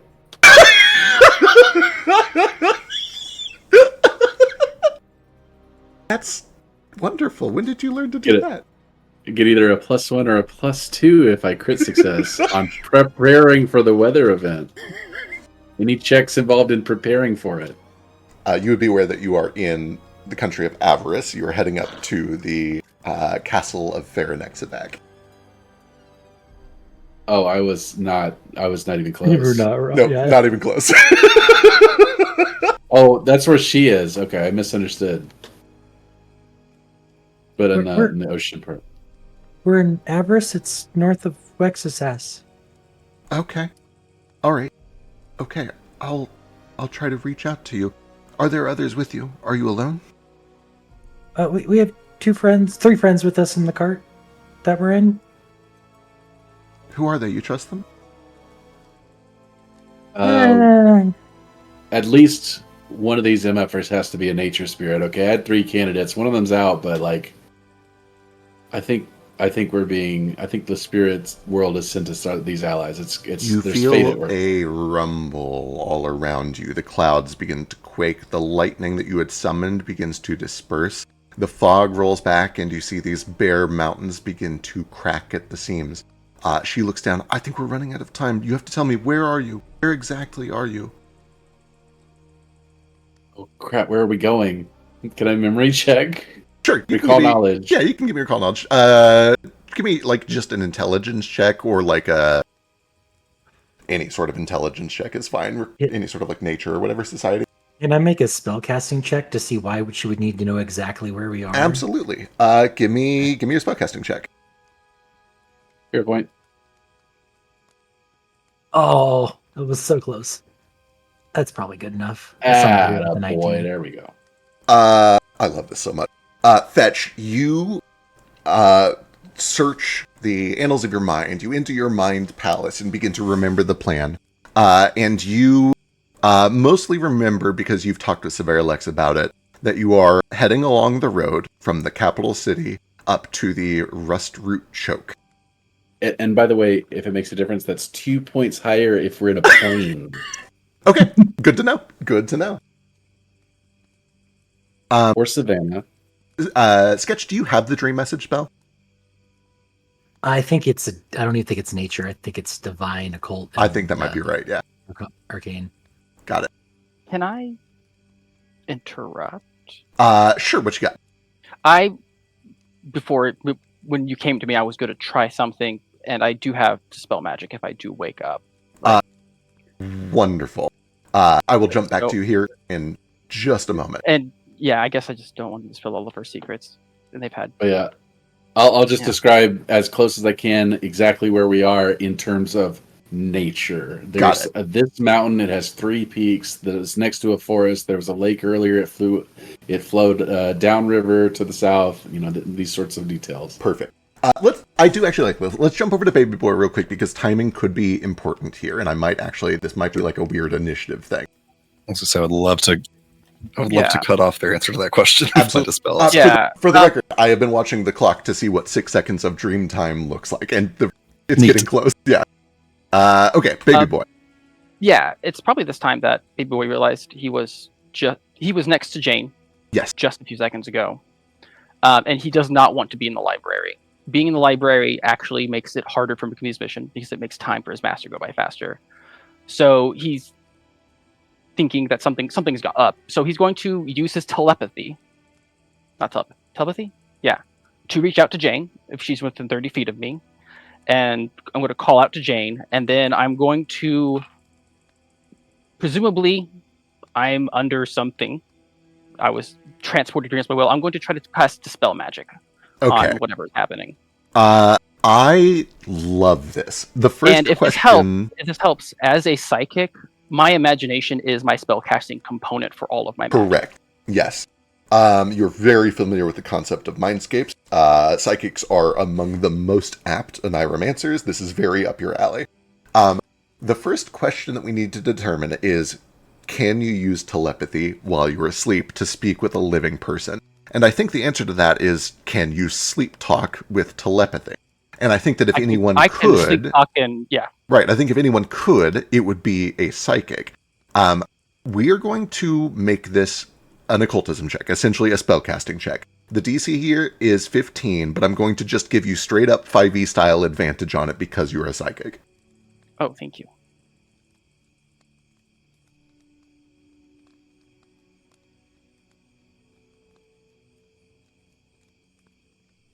Natural 20. It is. It was originally going to be like sleep talk mumbling, but this is something you are so intimately familiar with that you can just straight up kind of speak. Once you are aware that you're in a dream, you can go fully lucid and send telepathy out to a waking person if you would like to. I will say, in real life, I have been like in the dream, actively called out to Eli and had him wake me up. That's amazing. Times. That's crazy. Yeah. Go ahead. You can speak to Jane. I'm going to be right back, but I am listening. But you can talk to Jane, and she can talk back. Oh well, I guess she can't. She can't talk back. Yeah. No. But yeah, you can speak to Jane. I'll be right back. Yeah. Be like, Jane, where are you? I was just in the carriage. No. What's going on? Where am I? Where are you? Yeah, she hears it. Can't respond, I don't believe. She tries to like think back to you, but I don't think anything happens. Yeah. Do you try to like touch him, I guess? She's going to just keep trying to get Sketch awake first before she comes to you, I think. Okay.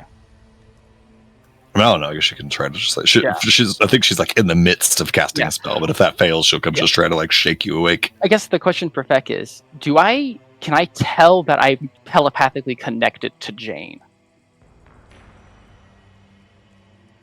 Yeah, I think it is reasonable for you to know that you've made a connection to her mind. Which means that she is within 30 feet of me. This is not real. I'm going to cast a spell magic at 5th level on myself. I love this. Yeah, go and give me the spell magic. Baseline DC here once again is 16. You only need a +1 because you cast at 5th level, which means you just need a success. So you need a DC 16 occultism.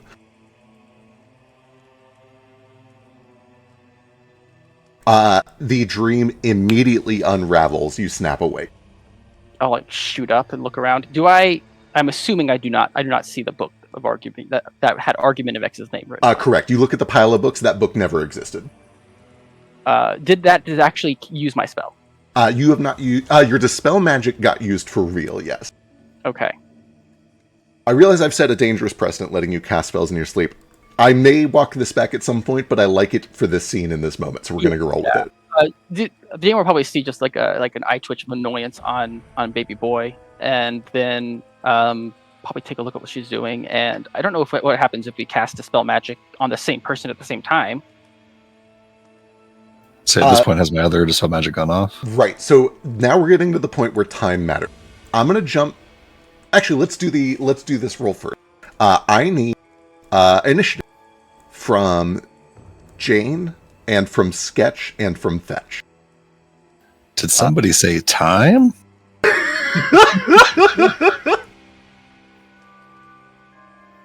I'll wait to see what they roll before I decide if I'm going to stabilize or not.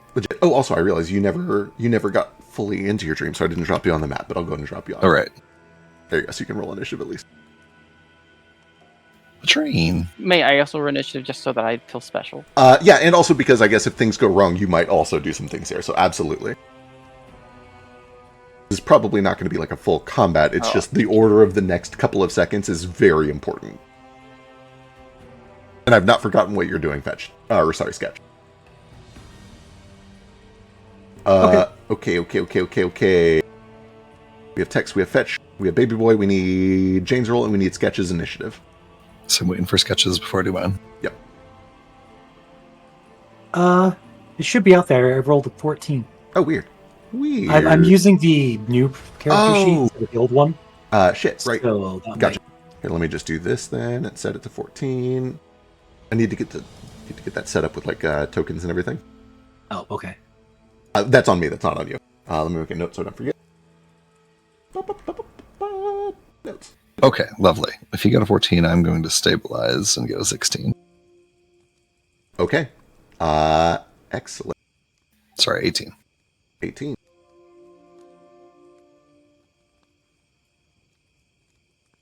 Okay.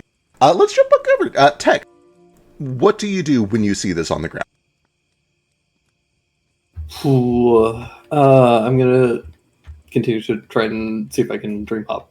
Oh, right. Okay, amazing. Give me an occultism check. Does it have to be? If you can justify something else, I'm all ears. Stealth. Just Okay, finding it by just saying the word. By just saying the word. Thievery? Do you have Legendary Thief, the thing that lets you steal magic? No.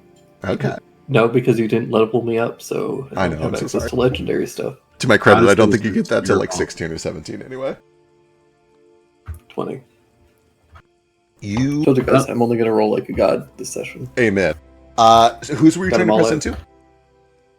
I was gonna start with Jane, which obviously doesn't work because she was the first person to wake up. Yeah. I think what you do on a 20, though, is probably not your first time experiencing one of Somnum's constructed reality.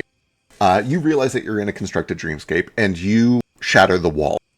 You essentially see all of the things that have been built around you, including one empty dream that was probably meant for Jane because it has a snowy train in it.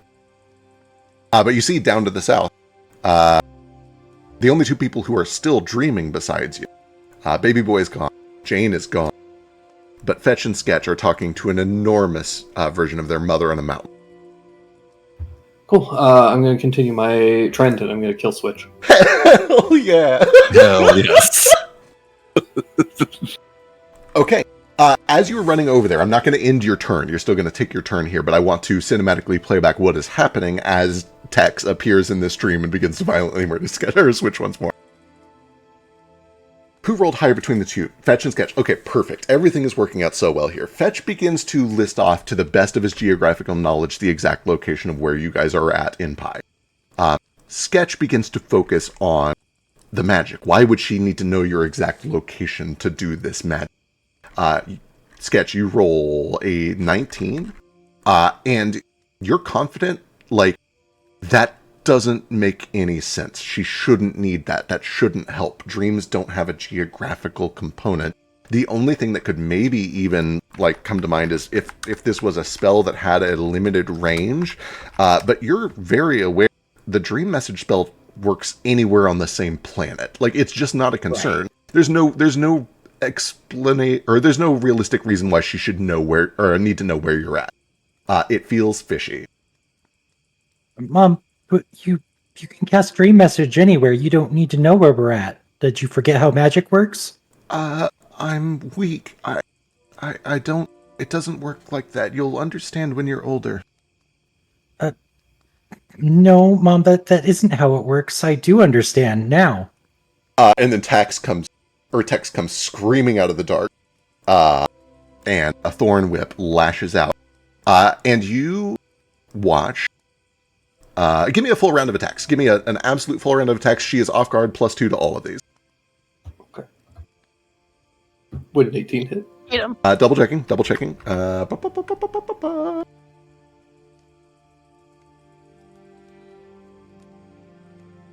18 is a miss. You're looking for AC 21.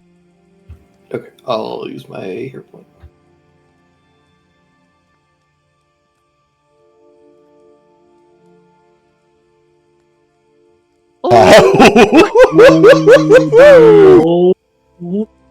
Your mom's so fucking dead.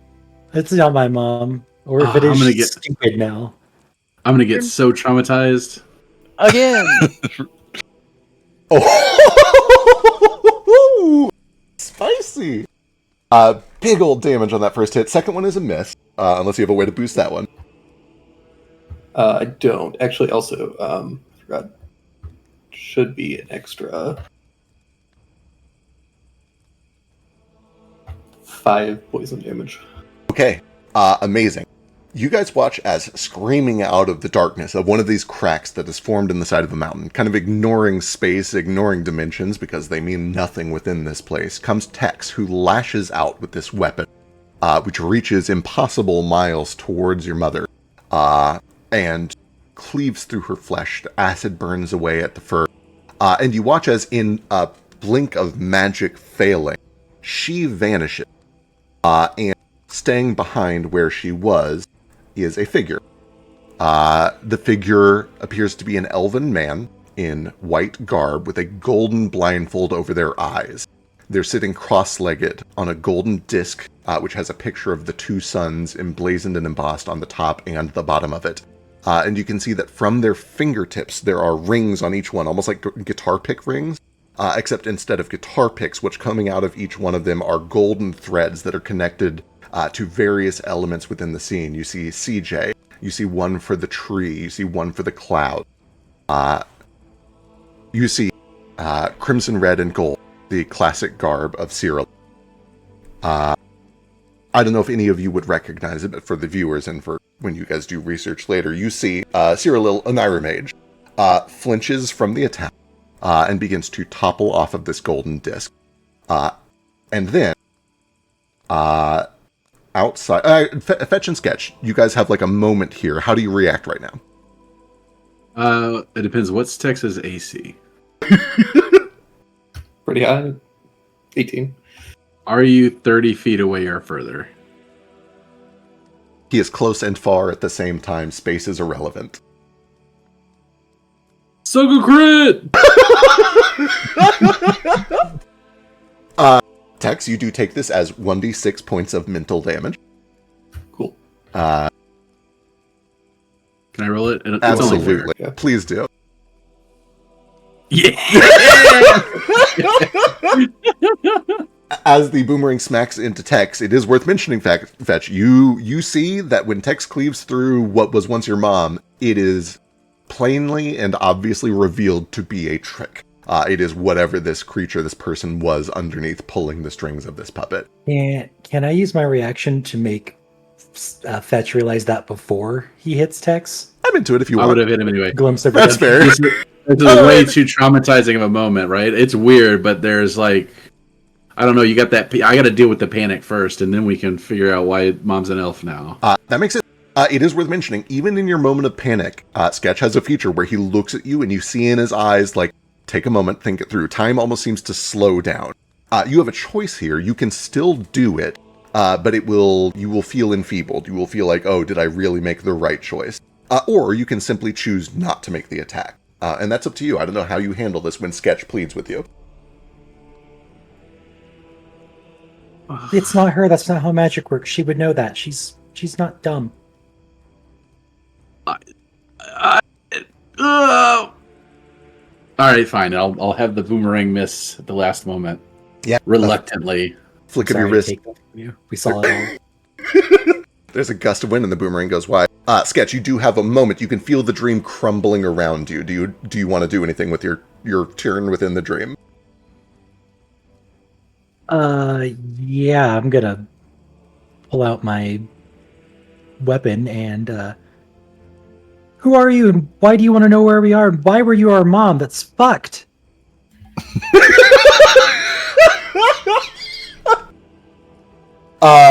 Are you like trying to intimidate, or are you just kind of calling out and making an attack? Yeah. I'll try to intimidate. Sure, give me an intimidation check. I'm trained in things I'm untrained in now, or Excellent. So Excellent. I'll let you know up front. This is a pretty tough DC. Okay, I'm yeah. gonna use my hero point to do that again. All right, let's see it. God damn it! It was almost an at 20 both It sure times. was. I'm so bad. You see nothing of this man's eyes because they're covered with a blindfold, but you see the wry curl of a smile at the corner of his mouth. And you know in your heart, one, this man has learned enough. You watched Fetch just spill an exact geographical location. And two, you can't hurt him in here. It's not real. He is not afraid of you. And as you do this, you watch as Baby Boy's Dispel Magic lands and rips the last of this dream apart. And all of you wake up in the car. I'm still sleeping. True, you do see. Well, actually, you pop awake too. Do I have to? No, you can just stay asleep if you want. You can It's fine. Can I still see this guy? Oh, I understand. You're trying to like deliberately stay in the dream as it's dispelled. That's true. We have been dispelling it on an individual basis. I like it. I'm into it. Sure. let's should probably begin this encounter, and let's stay in initiative order for this dream. For what's worth, I don't allow Tex to stay in this dream. I was gonna say I dispel it on him. I was gonna say because I believe Jane is next, and I'm certain Jane is going to. So Jane, you see Fetch and Sketch both wake up. Baby Boy's awake. You are awake. Tex is the only one still dreaming. Okay, I run over him to dispel magic. If you scroll way up, I rolled a 16 on my diviner sight. It's +9. What was the DC I was looking for? DC is 26 for a crit unless you're upcasting. Balls. So I missed it by 1. I will go ahead and roll the actual roll, though, after the diviner sight. Yep, good luck. You don't have to.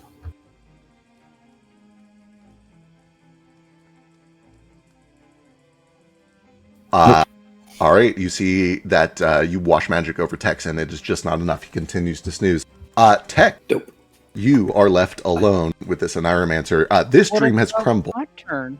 Oh, right. Did Baby Boy roll initiative? I did. I had 8. Hang on, sorry. Initiative is only showing Tex, Fetch, and Sketch for me. I think it might be because we It's swapped because you're on maps at this some page. point. Yeah. Just Okay. as a point of clarification, did Fetch and Sketch just wake up, or did we have to dispel the magic on them for them to wake up? They seem to coincide. Dispelling the magic caused them to wake up. Okay, because I mean, we haven't successfully dispelled the magic on them, I don't think. Baby Boy did. Baby Boy did. Okay. Baby Boy successfully Yeah, I did. dispelled on... Oh, wait, you dispelled on No. Sketch. I haven't done it at all yet. I have I was only gonna done it on say- myself. Okay, Yeah. we got things out of order. I'm so sorry. I'm going to Yeah, essentially yeah. let you dispel yourself for free since this is my mistake. Baby Boy, it's your turn. What do you do? Who's asleep? Everybody but us. Everybody but you and Jane. Gotcha. Do I feel like if I cast Dispel Magic and I wait for Jane to cast it as well, that it would be more powerful? I like this. I will tell you above the board as kind of a meta contrivance. Your Dispel Magic at 5th level is strong enough that you only need a regular success. Already used my only I spell on myself. see. I understand. Then yes, Because I I'm love... only level. I 9. love the idea of casting a spell to help her cast the same spell. I think it's very reasonable, especially since you're spending a 5th level spell slot to do it. If you cast, I will I'm let you... not spending a 5th level spell. I can only cast a 3rd level because I already used. that is My plenty spell. fine. For a 3rd level, I will essentially let you make your own counteract check, and we'll treat it like an aid. On a success, you add +1. On a critical success, you add +2. And since she was only one off, you just need a success. So you just need a DC 16 occultism. Okay. And I will say, before you roll this, Jane, knowing that Fetch and Sketch are asleep, are you still trying to get Sketch up first? Yeah. If they were so awake, that failed attempt would have been on Sketch. Okay, perfect, wonderful. And this is just spell casting, right? Yep, just spellcasting occultism, yep. I'll get a +8 to this. Okay, wonderful. The dice never lie. Everything works out pretty much the same. The only difference is that Baby Boy and Jane work together to shatter Fetch and Sketch's dream.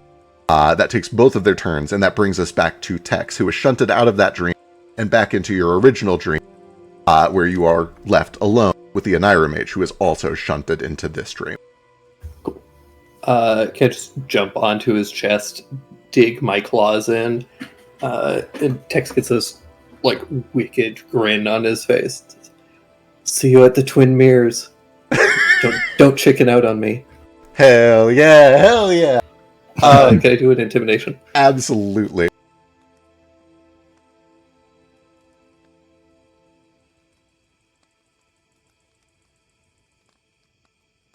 I'll burn my second hero point. Yeah, let's see it.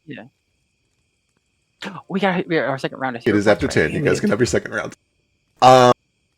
He doesn't respond. He doesn't speak at all. But just as frustrating as it was for Sketch, you kind of are met with the same thing. It's not just a stony face. It's a cocky, smarmy, this isn't real, you can't hurt me, curl of a smile. He does not seem to be afraid of you. It's fine. I can kill him in a way that matters. I was going to say, yeah, he might be more afraid of you when you are physically in his meat space with a blade. We will see. Anything else on your turn? Nah. Then let's figure this out. When does he get to Actually, grant to PWL? you know what? Fuck it. I'll attack him. We determined that attacking somebody does actually hurt them. It does. It does actually do psychic damage. Yep. So yeah, I'll attack the shit out of him. He Let's see thinks it. I can't hurt him, but I know better.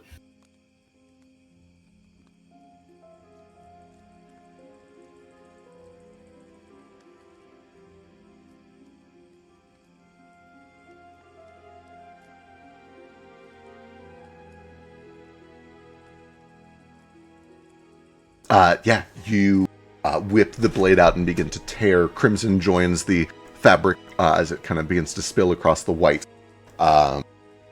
Anything else on your turn? Yeah, it's it. Perfect. You see he clutches down at the damage that you did and just kind of wipes the blood away, and you watch as it becomes pure snow white once again. And then finally he looks at you and speaks, "Bring your friend, monster." And then there is a gleaming beam of sunlight leading up to the two twin suns above you as he flies up into the sky. The dream shatters around you, and you two jolt awake. I don't have.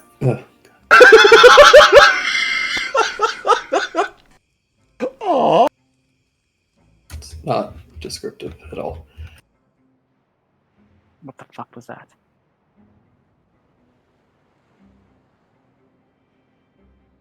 An asshole making us dream things, I guess. Fuck. Was there enough time before Tex wakes up for me to just try to identify what's going on? Yeah, you've got quick identification. Let's see I it. do. Arcana, yeah. Yep.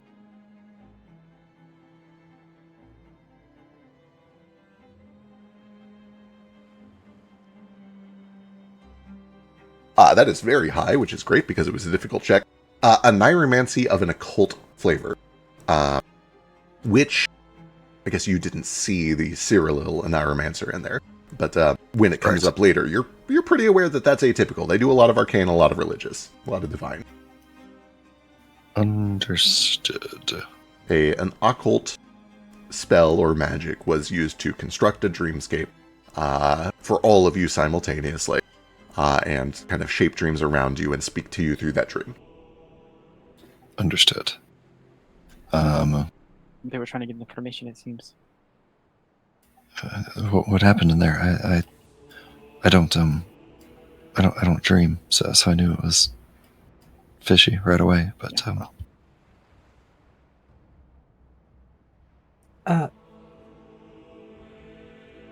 They know our approximate location. does anybody know who they is? It was some Elven guy. Oh, did you see him too? Yeah, you saw him too. Okay. I guess at least it wasn't the dragons for now. It's still not great. Maybe we need like a code, like a secret code word that's like, we are who we are instead of, some illusion. Though I guess if they can read our mind, perhaps it's the mute point. Yeah. Yeah. See, At one they point, don't- Jane, you were in my dream, but it wasn't you. No, that makes sense. Like I said, I kind of had a suspicion what was going on right away, so I didn't know specifically who was involved. Could you hear me? Like I thought the connection, but Yeah. It all happened so fast. By the time I heard you, you woke up just a second or two later. yeah.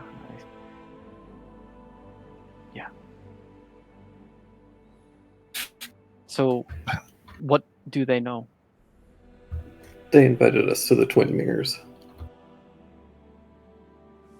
This elf person? Yeah. What are the? I guess, do I know what the twin mirrors are? You can give me society if you want. Kind of hard for Is- Jane, but not impossible. The Twin Mirror Lakes are a place in eastern Cyrillin, near the southeastern side, almost at the border of Bloomendale, that are kind of famous as like a mecca for Oniromancers. It is a place closely associated with sleeps and dreaming. It is a holy site of the god of dreams, whose name I totally remember. It's just kind of a quiet, serene pair of crater lakes that have been formed in a valley in a clearing next to some like mountainous forests. Really quick sidebar. Do I know if this spell would prevent being targeted from a dream like that? Veil of privacy. Detection, revelation, and scrying effects used against the target. You don't. Well, let me double check. I think dream message specifically might be divination. So I'm just wondering if that counts. I don't know what like revelation. I don't know if revelation is like a tag or if that's just a descriptor. It is. Revelation is essentially the divination tag. It is like this is using magic to reveal truths. Dream message does not have that. Whatever this was certainly was not like a revelation spell. This feels more like enchantment to you. It is like messing with somebody's mind. And it does occur to you, and probably a lot of other people, but especially to you. This wasn't like a detect thoughts. It was an intrude dream. And if that weren't the case, she probably could have just read your thoughts and gotten the information that he needed. Right. But they were still able to read our minds enough to form places that we recognized. Seems like that. Or at least you somehow have us subconsciously create them. So for the purposes of another spell that I have, when I identify this spell, do I identify it as literally a spell, or is this like some sort of different arcana going on? You don't recognize this as a spell in like a spellbook sort of sense. This is some sort of a creature that has occult ability to control and shape dreams. Does it sound like a ritual? Not a ritual, not a spell. It's more of like an innate creature ability. Gotcha. I could just fill you in if you want. That would be very nice. Pretty sure that Cyrillin has got some control over an old friend of mine. What, the dream one? Yeah. Pretty sure they're puppeting him.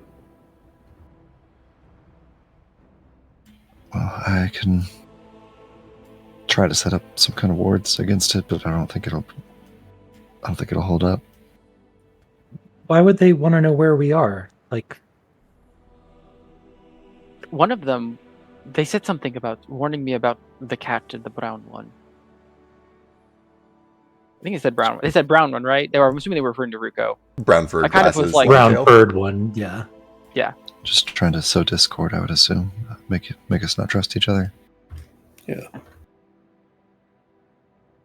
I mean, I do trust text to cause lots of devastation, so like I trust them like that. You need something done? Text is your bad. Cat. Demon? What is your preferred identifier?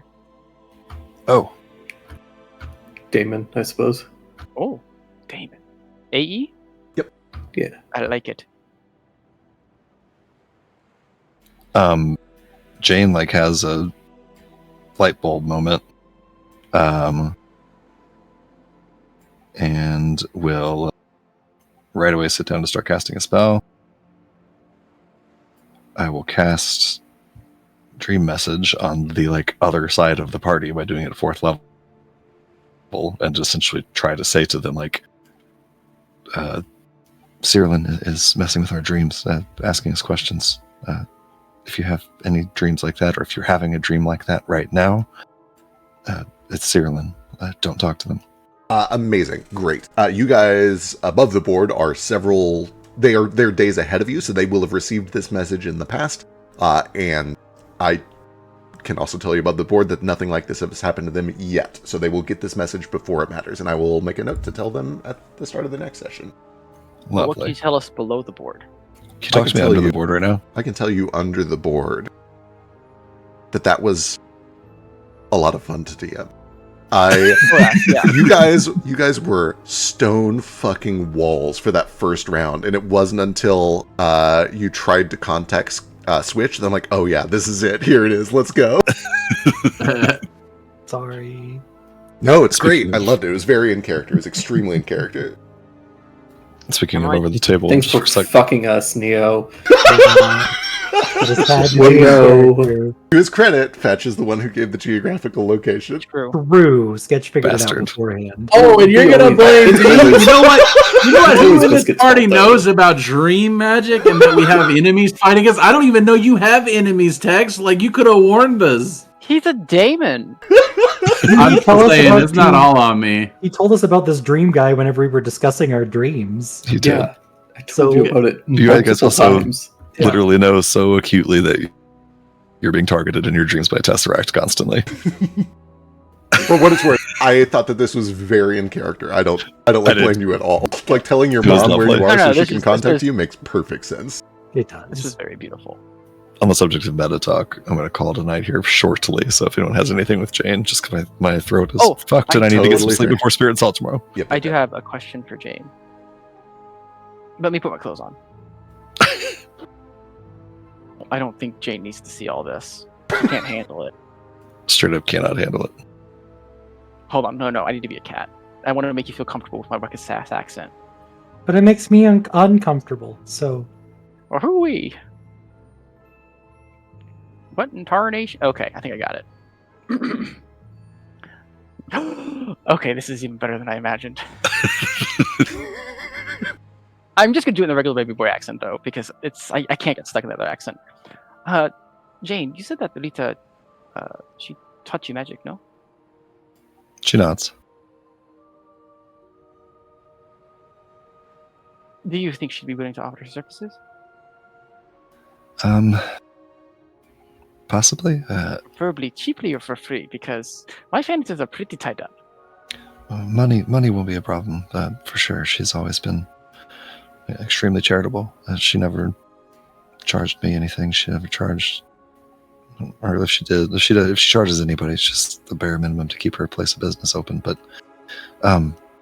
it's a bit of a strange time. We just rescued her from Tesseract, and she's trying to help us figure out all this. She'll help you. She'll try to. She just might not have a lot of time right now. I gotcha. I just really mostly just need exercises I can do on my own. I've never had any like proper training. It's mostly just been me and Mad going like pew pew, and then, like mostly just killing. We have like this whole army war thing we do back at home. It's like a whole thing. I mean, if you just need lessons in basic arcana, I can help. Not necessarily arcana, but more like control. Jane kind of furrows her brow. Not sure what you mean. I assumed you meant magic. That's all I know that Rita knows how to teach. Yes, I guess it's just I feel like some concepts might be universal when it comes to the use of, like, obviously the way you integrate with magic might be different, but the way you maybe the practicing techniques could be similar.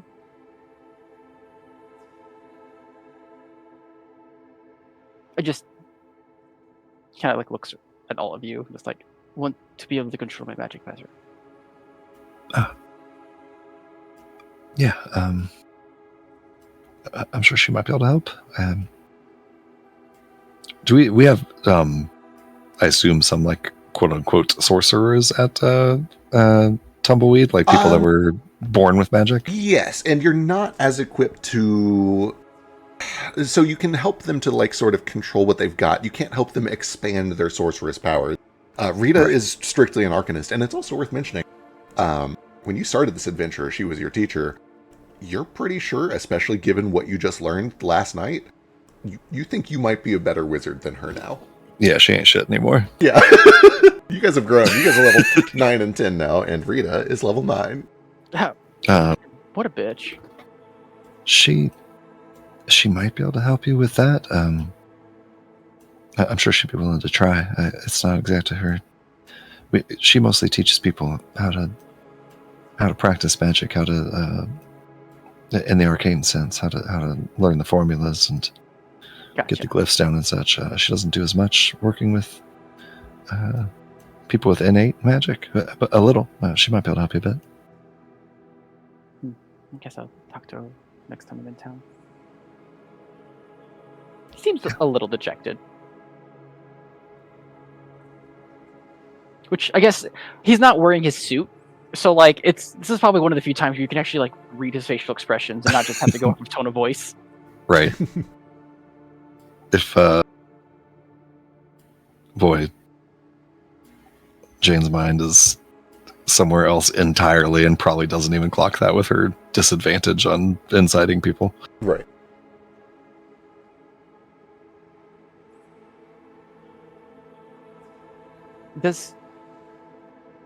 Grim is also an arcanist, right? Grim is an He's occultist. a cult. Yep. Oh. And He's a skeleton? He is. He's a skeleton. He's a he's a lich specifically. And Oh, he is a lich. if I just thought I- he was a skeleton boy. If you had not nat 20 to your ritual, it would have been an issue that Arguminivex is an Arcanist and you were an Occultist, and Bill would have been a way that you could have like maybe gotten around that. You could have asked him for help. But you know, you rolled a 20. You got this shit. You figured this out. Yeah, like the line between occultism and arcanism is you just have to squint and then just believe in yourself. You're not entirely wrong, actually. Arcana and Occultism are like shockingly similar in practice. It is just the only difference is where you're pulling the energy from. Yeah, you just can't look at the occultism for too long. Then, Yeah. like, it's a little crazy. They're both very intellectual ways of doing magic. It's just, are you pulling from the weave or are you pulling from residual sympathy on things and people? Okay, but that's all I had on that. He, like, tips his hat. Thank you kindly, lady. Little lady, you're gonna have to teach me some not euphemisms, metaphors and euphemisms. Is euphemisms the inappropriate one? Little lady is one that maybe you would use if, like, I mean, if you're like 65 years old and talking to somebody way younger than you and told them they don't smile enough. Oh, like I'm being sexist. Something like that. All right. I Well, think what if I'm like saying might be the word you this were looking age? for. Whom? Dame? Saying. So you said colloquialism, but saying, like a phrase. Saying. Ah, yes. Yeah, sorry. Thank Just you. help. Yeah. I Honestly, couldn't understand your accent. honestly, if you need a Wexasassy sayings, you should ask Fetch to do his Cooter Brown impression. He's got them all. Oh, really?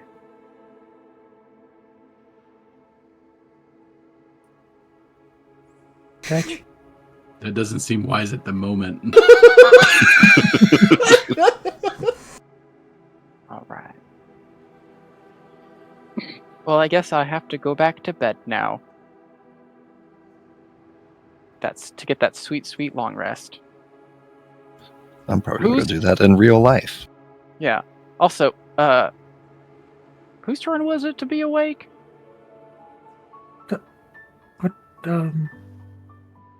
I think it might have been me. And then I also look at Mayor. Why didn't you say anything? What a great question. This is where Doylist, I don't have a good excuse. I think what you probably get from Mayor is, I saw him suddenly roll his eyes back and fall asleep, so I tried to wake him up by repeatedly bonking myself into him, but I am merely a sphere. I am the size of a baseball. He does have arms. Well, like gravity. He was probably also like he's in the book. That might be true too. If you I did roll, I rolled secret will saves. I forgot about Mare. I forgot that, like, he would still be awake through all of this. Yeah. If it's easier to justify, we'll say he also failed a will save and he doesn't sleep. He doesn't dream. It's like some other what's that thing. thing? It's like the opposite of True Detective, where it's like I don't sleep, I just dream. Yeah, we'll do that. We'll retcon that. That makes way more sense. Fetch also had restless leg when he was a kid, so I'm used to being beat in my sleep. I'm kind of imagine what that elf would have done if it was just like in the presence of Mare in a dream. He would have been like, no thanks. All right, well, I think we're almost there. If we wake up in the morning. All right, well, I'm still working on my book, so I'm going to be completely silent for a few hours here while I read. And She's in sleep mode. I'm gonna Alright, watch King. over your shoulder. No, you're not. Or if you do, she literally puts it away. She will keep that secret for a little bit. Yeah, I also do share the twin books. I think even Sketch said it. He said he like grabbed the twin book, so he probably actually read it and probably shared the information with me. Perfect. Amazing. Yeah. I say I probably would give Sketch and Fetch a little chat about their mom's situation and being indispensable to Tesseract and so on, but not right this minute. Absolutely. It is here's another under the table thing. That is the reason that Fetch and Sketch were able to just like effortlessly with no checks involved go back and forth to each other's streams. Because secretly they're just one person moving back and forth really quickly. Yeah, it's because twins are the same person with no distinct personalities or anything, yeah. Yeah. They just Sure. run really fast and then they It stop. can't possibly be because we have a campaign feat that says stuff like that's going to happen. No. Of course not. No. Also, I do have a way that we can get back pretty quickly once we are done in the castle. I can get us back to Pi in a few days, or if we wanted to walk all the way around, it might take longer. But I don't know what the distance is. All right, King. Good night. Later. Good night. Bye. Bye. Tomorrow.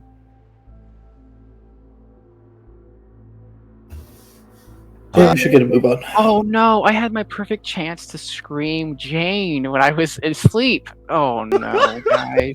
Yeah, I can't believe you didn't. I was thinking about it and I was just too worried. kind of offended. Yeah. Can we like rewind and just? Just redo the whole scene over again. Yay! Yeah, let's Take actually that start and the just- session over. Let's Yeah, get Zeke back here. on here. Just take my voice clip and then re-edit that scene and just sort of. Perfect. Yeah, just tell them we're going to do some B-roll and it's like, let's just redo it the scene by scene. Like Yeah. the whole From the thing. top. Let's wind it back. Okay. Yeah, just do a take 2. All right. So I guess we keep on traveling. Excellent. Amazing. You guys go back to traveling and continue to travel along this road, eventually crossing over the river here. Sleep? Do we get a rest? Yes, you do. You guys, you get a rest. You were briefly interrupted there, but not so much that it like interrupts your rest. You get your resources back. You heal if you need to heal, Thank etc., God. etc. I needed all my spells back. You do find when you wake up that like essentially half of any psychic damage that you took immediately ends when you wake up. So if you have any lingering damage, you heal half of it, and then presumably heal the rest of the way when you finish sleeping. And begin to continue traveling. I'll tell you guys about the board. I didn't know how long that was going to take and where this session was going to go. So this might be an early session for me just because I'm running through prepped material. But let's see how far we get. Yeah, I think timeline-wise, the carriage should get there in the morning. Like It's very close. Because it's like every 8 hours you can travel a shit ton of space. Exactly, especially because you find it's like still moving even while you guys are sleeping. Oh, It does yeah. not need to It'll- rest. It only stops if there's a block of the road or one of us gets out. Amazing. Then early the next morning, probably 7 or 8, which is early for me, the person, but not early for a feudal society where you wake up at 4:30 to go till field. You find yourself rolling past grassy hills. You do find that it is kind of misty, kind of overcast. There's on and off sprinkles of rain. Fetch, you kind of get the impression that your first use of the weather detection was real, and then maybe it started to bleed into your dreams as you fell asleep. There are no pink clouds. Just so I can't. So the cooldown's still on. Okay, I got you. You used it last night before bed, so you've got it back. I assume you get it back when you sleep. You didn't actually the post universe the ability at all.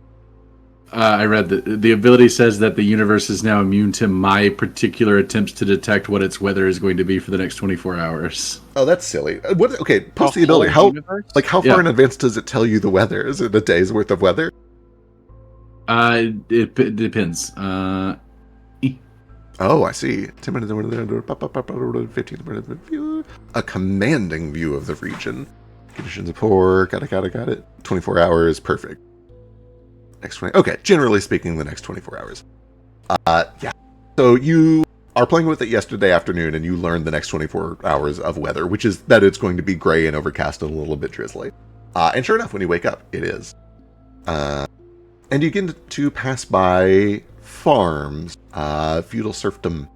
You begin to pass by a tall series of mountains that grow up from the horizon and begin to surround you on the east first and then on the west. And you begin to wind through this valley between the mountains following the river. You begin to see little communities, farming communities and hamlets that have been set up. A couple of logging communities and this thoroughfare, this dirt road that eventually snakes up to, in the distance, the stone wall, Berg, the county of Fair and Exvec at the Rust Root Choke. Should we get out early and not just like... I assume we want to get out of this early and just sneak up, right? Certainly an option if you would like to. I'm going to show you what you're working with, but you guys notice this at the very bottom of the map and can do as you please. So we're like down here? Yep, you guys are way down at the bottom in that the road there. And he's in the castle in the city. His castle is in the city. Yep. Which is in a ravine with a wall. Right? Yeah, you see that there's like a little bit of a cliff leading up to a waterfall, and then along the southern side here, rather than the cliff, they do have a stone wall with a gate. 2 gates, actually. There's a south entrance and a north entrance, one on each side of the river. Gotcha. All right, so guys.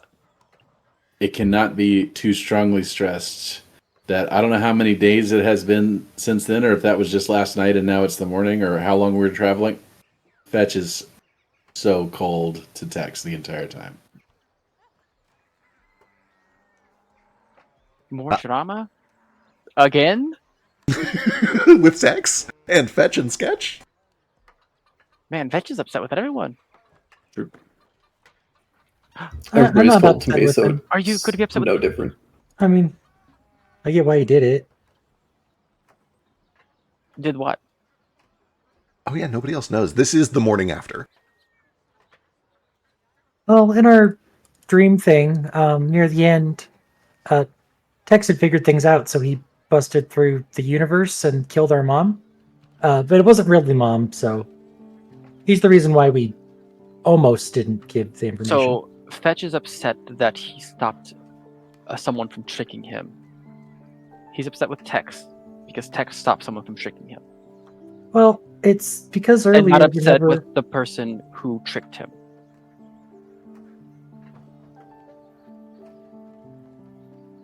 Yeah, I guess so. I mean, it might be both. Wait, what happened earlier? Well, when we were down in the basement of that weird lab where we found Jane's mentor, Rita. We also thought we found Mom, but she had been turned into these weird little, I don't know, like a husk. But Echoes, yeah, those. She seemed to recognize us a little bit. I tried talking to one. I think it's just because it's basically her, her sympathy that it felt attached to us. It ended up dying too, but that wasn't Tex's fault, even though he did attack it before. So he attacked it, then stopped attacking it, and then saved you guys from being tricked. And okay. Yeah, it just up with this. Yeah. Kind of like glance over to Fetch. You doing all right? No. And you're not correct at all, even a little bit. Not even close to correct. Listen, I'm not upset at anybody. I am I'm just upset by itself. Listen, is there anything we can do? It's not anyone else's call. It can never be someone else's call. Stop killing my mom in front of me. It's not your call to make. Tell me I'm being fooled. I can't, that can't happen again. That can't keep happening. Then stop being tricked. As if you think I don't feel bad about that too. Oh, I feel like I'm such an idiot and such a fool. It's fine, I fell for it too. I did as well. I can't believe I got Drake. I didn't think I would get Lush. I didn't think I would get Drake. I'm so glad I got you at least for a little bit. But yeah. Don't make those kinds of calls for me anymore. I wasn't making it for you.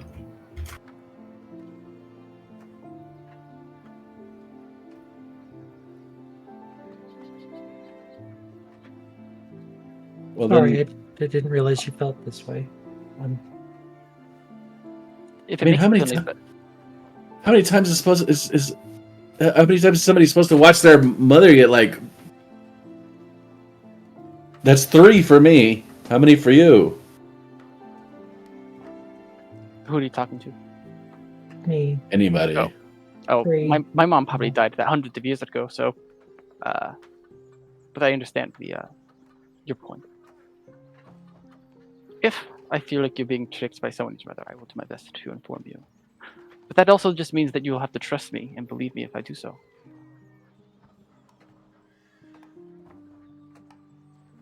I very likely will. Okay. And also, if at any point we run into the librarian, we can just attack him. I do it all the time. It's probably not going to do anything to him. And also, he's always like, "Oh, you're so tough. What a good boy." He'll be very impressed. And then if he's not him, then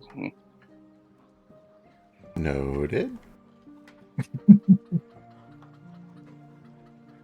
yeah, I like to imagine, like, when you have a kitten and it attacks Mhm. your feet, that's baby boy with a librarian. Surprise attack. The, Okay, well, warn us about killing our parents. We can attack the librarian.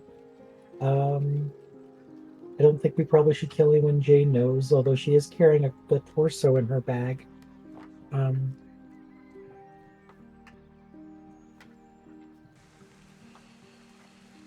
And Tex probably doesn't want us to kill Ruko, but everybody else we can probably kill on sight, maybe? What is the moral implication of killing someone? Well, they're gone. No, I meant the moral implication, not the reality of it all. Branch obviously has pretty strong opinions on killing. It seems less cut and dry here. I'm still trying to wrap my head around it.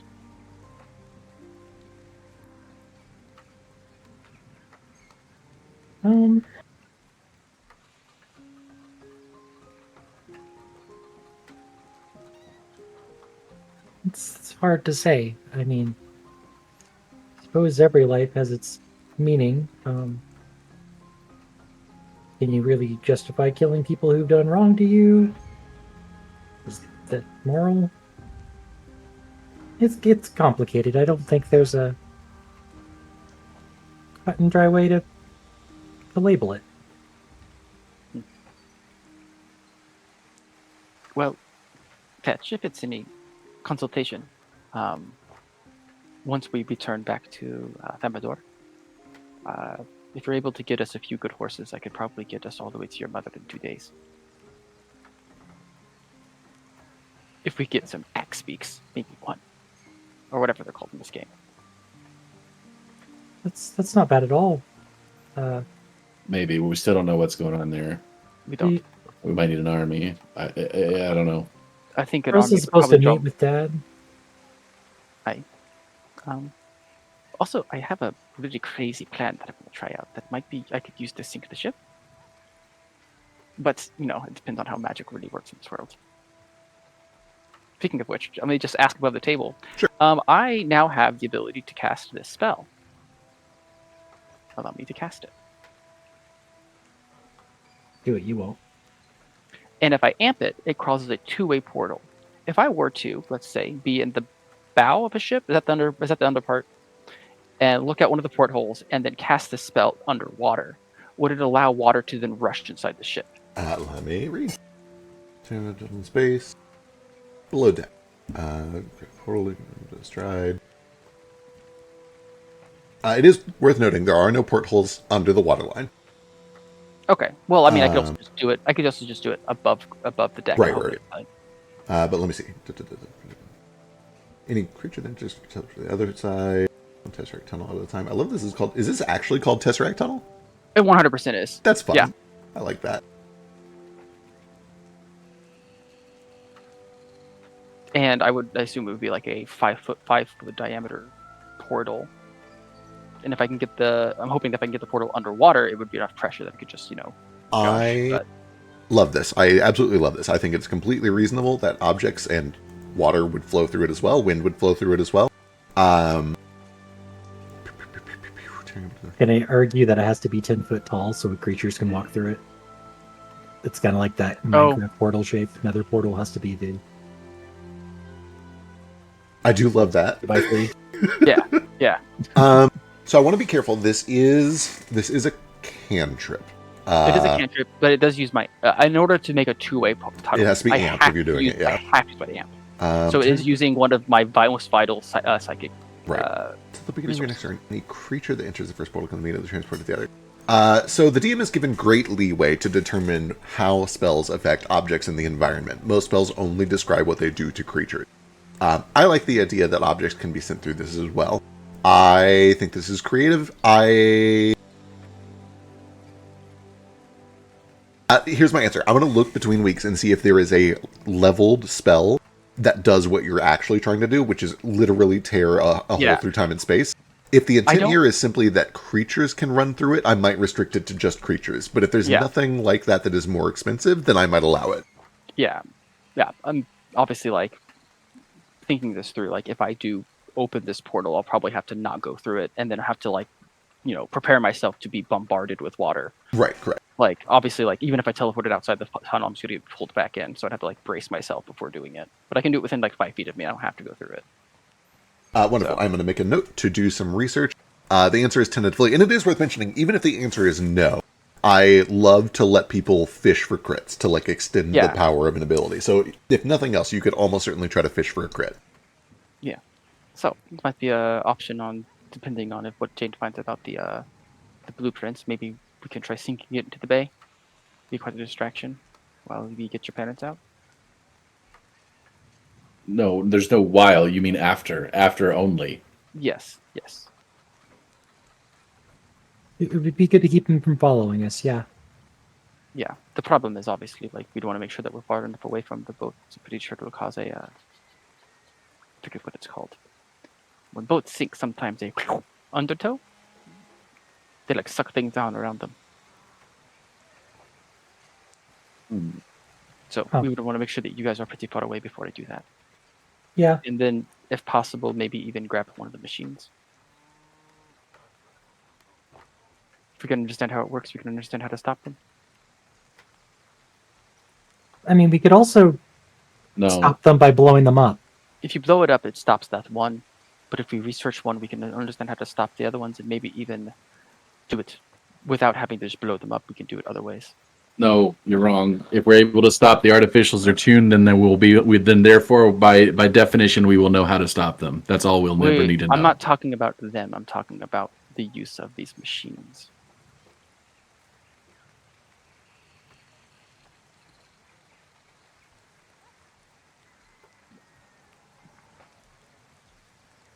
But obviously, the most important thing is getting your mother to safety.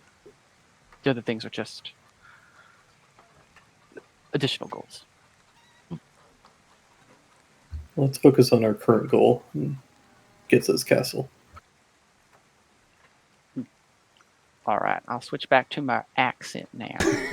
I'm in disguise. Yeah, excellent. Finger wiggles. All right, as you guys, you're traveling in the cart? Yeah, cart at least to the city. Understood. Yeah. Like there's no reason not. And then also, like once it goes to the city, it will just. I think it just ends. So it'll just like stop being a car. It will just disappear. I guess. I don't think it turns back into its components because otherwise I could use them again. So I assume it's just like. Perfect. That is an important question. Is what happened when the cart get there? So if you want to start looking into that, in the meantime, I think I can just pull the ritual up right here. Perfect. In the meantime, you guys begin to pass by through these farms, these little hamlets.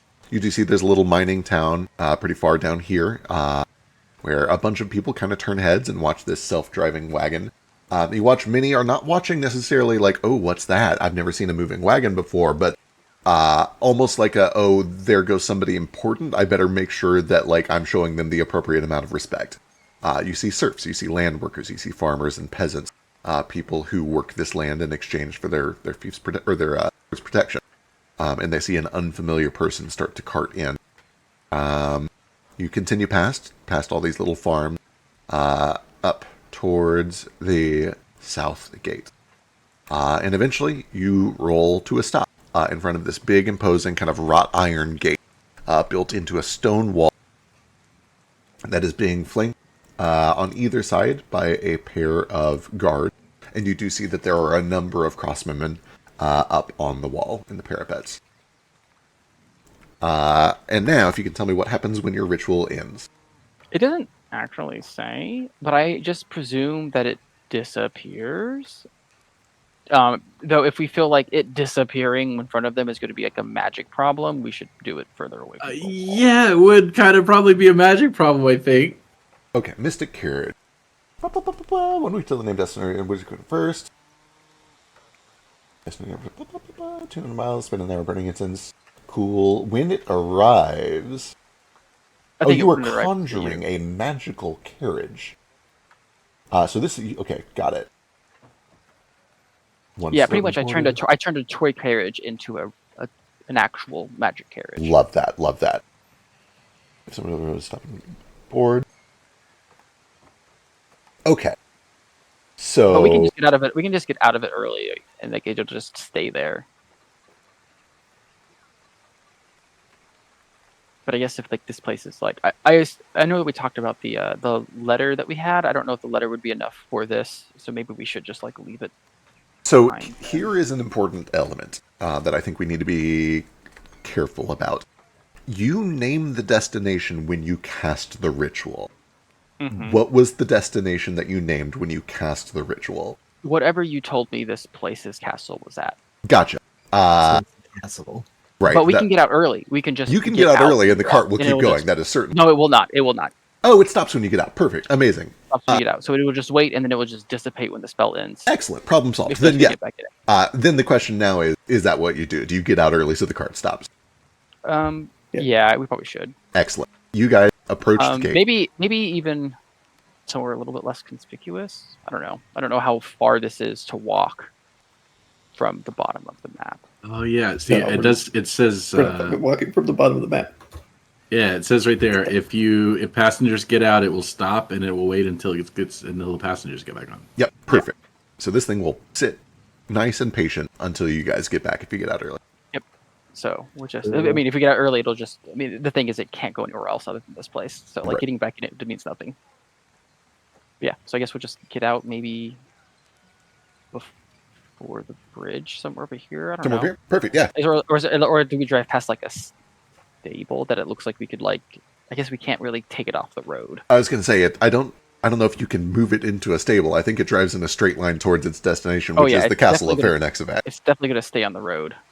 But yeah, if you want to just like find somewhere where you think it's probably not going to bother, just like on the side of the road, but specifically the side of the road in like a little ditch next to some trees where it's not going to get in any farmer's way. There are a few stops along the way that are like that, just little junctions where you can have a broken down carriage.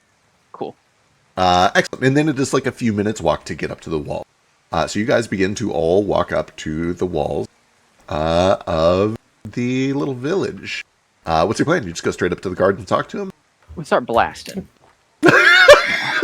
Roll initiative. That's an option. Sorry. No.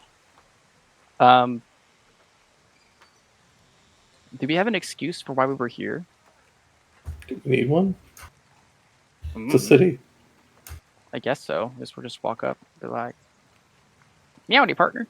You know, like tip my hat. You hear a tinny, deep voice. Hello. State your business.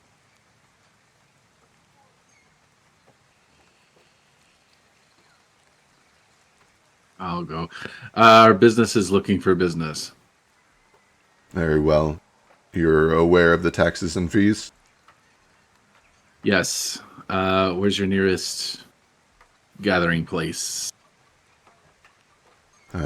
Through the gate, over the bridge to the left, the market. You'll want to register with the local officer. Okay. Fetch has heard one or two of those words before. Let's go. Excellent. They kind of look you over. You guys stand out a bit. You look like foreigners, for sure. They don't see a lot of Tabaxi, and they certainly don't see a lot of Zulakara Tabaxi. Baby boy, what do you look like? Oh, I look like a tabaxi. I mean, I still do have. Oh, right, like, you're doing stretch. my fur is still like looks kind of like the surface of a sun. So like it is like just like no hiding that. It's either be that or be an eldritch monster, and I feel like this seems probably less suspicious. Okay, that does cause them to balk a little bit. They begin to give you, like, do you have magical equipment or spells active? I don't believe so. You don't see their eyes beneath the full plate helm over their face, but they I stare. do like pat myself down. I don't actually think I have like any magic. Like I have like I think I have one magic item, and it's like a bag of holding. Correct me if I'm wrong. Your fur is doing the sparkly thing, right? Yeah, it's like a racial trait. Are you sure about that? Pretty sure. He has a skin condition.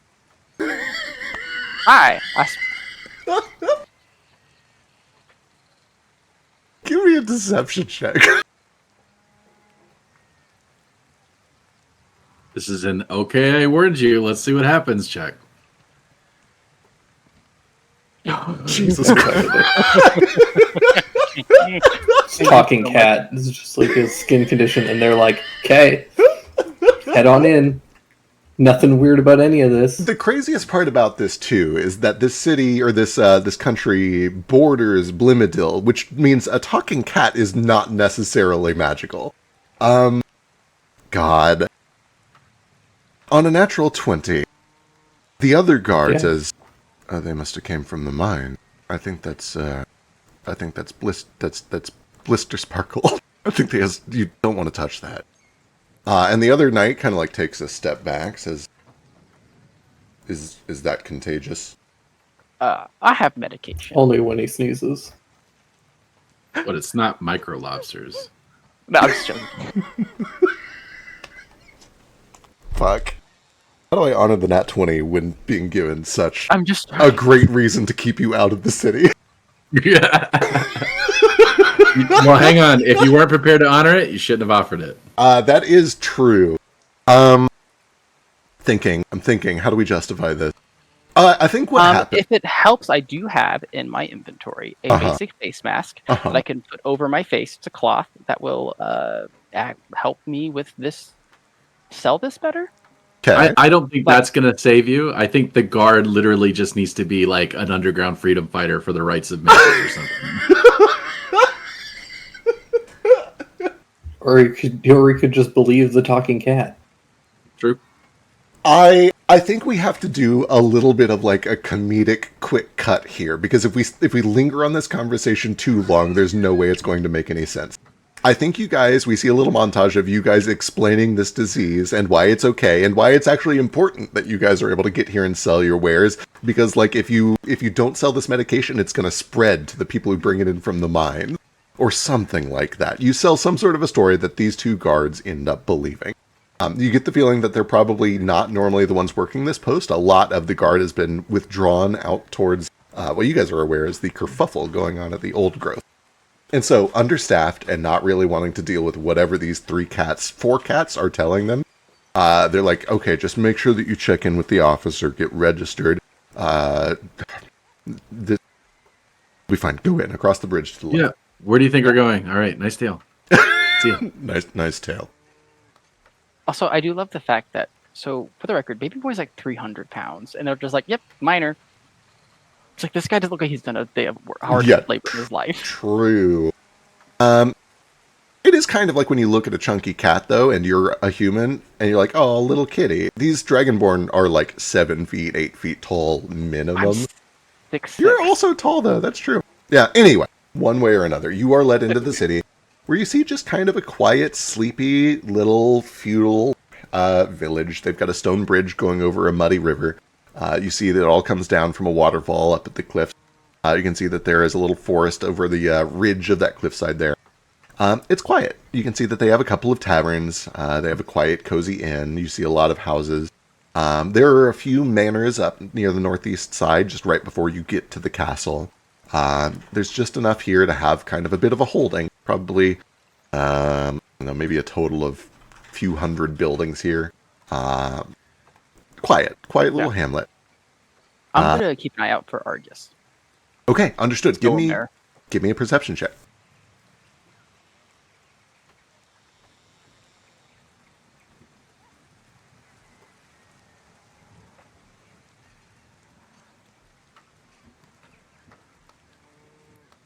Okay, you guys begin to remain vigilant, keeping an eye out for Argus. And yeah, you have the special ability that can detect even shape changers. I Sketch. think I know 2 of his forms. So unless I don't know if you can take the racial again to get another form. So I know that he can turn into a human Right. and a fox. Perfect. Wonderful. You guys both keep your eyes open, and so does Sketch. I assume that's what your perception check for is, too, Sketch. Oh, I see you light up, but I'm not hearing it. Who knows how long you've been speaking? Oh, no. You can hear? I can't hear Sketch. Can you hear Sketch? I can't hear Sketch. Neo, don't let them bully you. It's an April Fool's Drake, joke. Everybody can hear you. Is Drake April fooling me? Who's April fooling who right now? You'll never know. I I'll still never I know. still can't hear you. I still cannot hear me. Yeah, we can't. It's strange because his icon is talking. Yeah, like he's lighting up on Discord. He's gone. He's back. He is lighting up again, but we still have no audio. How could? I wonder if is his headset dead? Guys, welcome to Anthology. Welcome to our beautiful show, where we are so good at playing Dungeons and Dragons. Listen, we do this for you for free, okay? How are we supposed to get sound equipment? You want us to have good audio? Oh my god, yeah. If you Chip guys in, want to send Buster. us, you guys want to send us some money, we'll buy some cool equipment after we pay taxes and mortgages and all the other things that are more important. Yeah, don't send us money. That's going to groceries. You have to send us audio equipment. Yeah, true. You have to mail us exactly the thing that we need, or we will spend it on groceries. Yeah, here, bring it to Peck's house. His address is. Or better yet, give it to charity. We like Doctors Without Porters. We like Oxfam. That's my favorite. It's Biscuit's favorite. Am I back now? He's You're back. fine. Hello. Yay! God, I wonder how long that was. Yeah, who knows? Anyway, I assume that's what your perception check for is to look for Argus. If you've said anything and no one responded to you, we did not hear you. I think we responded to everything you said previously. I was going to say. So I always think people just don't respond to me, so I have no clue how far back it is. Oh, Mood. Did you say something? no! No! It's wild how half of my friend group is incredibly social and like crazy mic etiquette, and then the other half is so quiet, and I have to like merge the two. Anyway, you have not seen any signs of Argus so far. Just kind of a quiet early afternoon. It's not quite lunchtime, maybe 10 o'clock. People are going about their business. People are. There are a few vendors out under market stalls. You hear the pattering of rain on the cloth tarps of what in better light might look like kind of a colorful and festive market square, but under the gray kind of just looks dreary. You see mostly just selling vegetables, selling textiles and linens, a few people selling medicine. You do see, if you actually plan to follow through on this, that there is kind of an administrator that is sitting at an office at the entryway to this open market, who has kind of a till and a big bag of coins next to him with these wiry glasses. He is a kobold. He's got kind of like this almost gray but sort of dark black scales. Truly immensely overweight. These glasses are way too small for his snout. They're like way down the ridge of his snout. And he is currently counting silver coins and scribbling in a little ledger book. What do you guys do? What's your plan now that you're in town? I pull Fetch away from the kobold before anything happens. True. And That's then why I I head called the will save. Yeah. towards the castle. Yeah. When we get there, let me go first. Yeah, that's the best choice because you're the. Shh. In my experience, Tex, you'll go first whether you're invited to or not. True, but I need to keep your brother alive, so let me go first to make sure that there's no traps.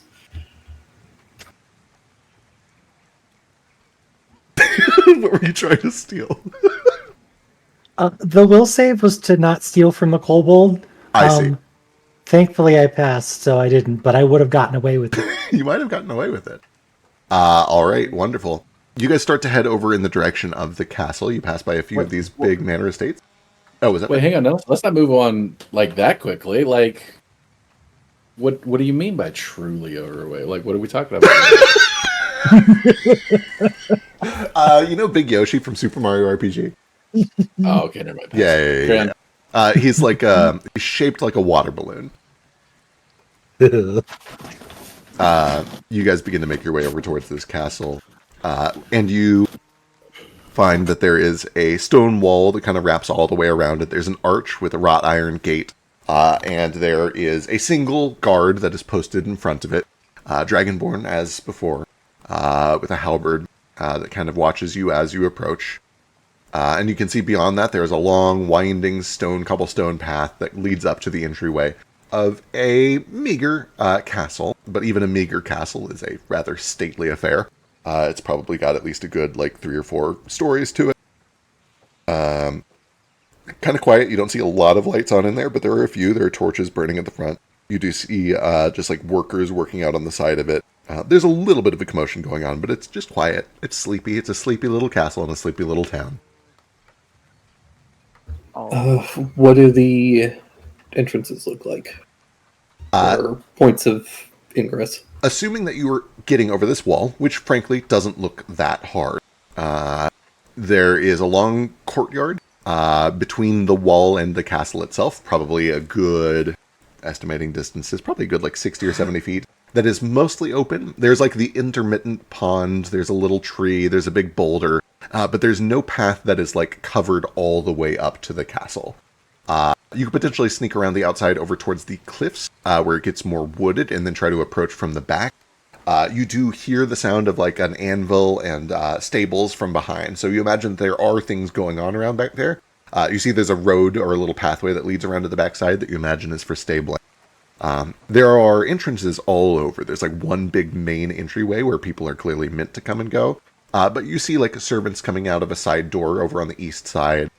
You know that there's a stable around the backside just from the sounds that you can hear on the road leading back there, and presumably that has another entryway.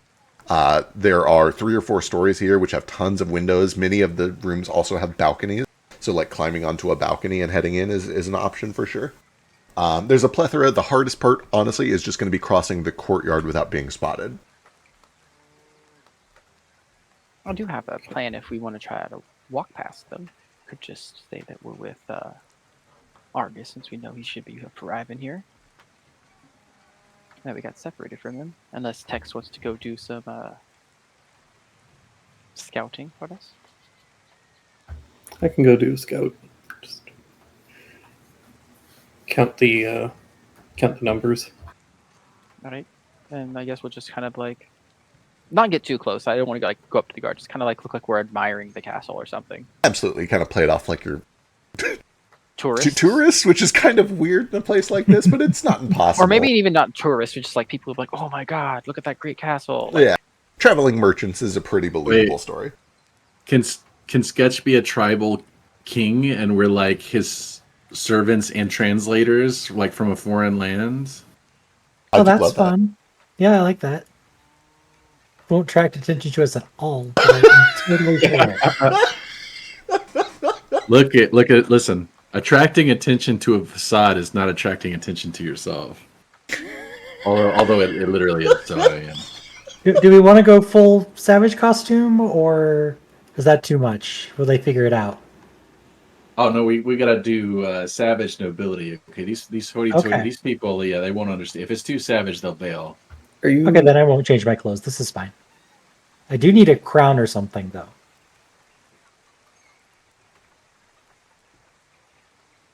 What were you saying, Tex? Nothing? This is a great plan. Good luck. Oh, no, we're just standing here. This is just why we're here, right? You should go scout. Yeah, I'm gonna go scout. Okay, Tex. Okay, thank God, because this won't work. I assume you just kind of hop the wall and wander around like a kitty cat? Yeah. I'll try and sneak in. Essentially, I want to look for a couple of things.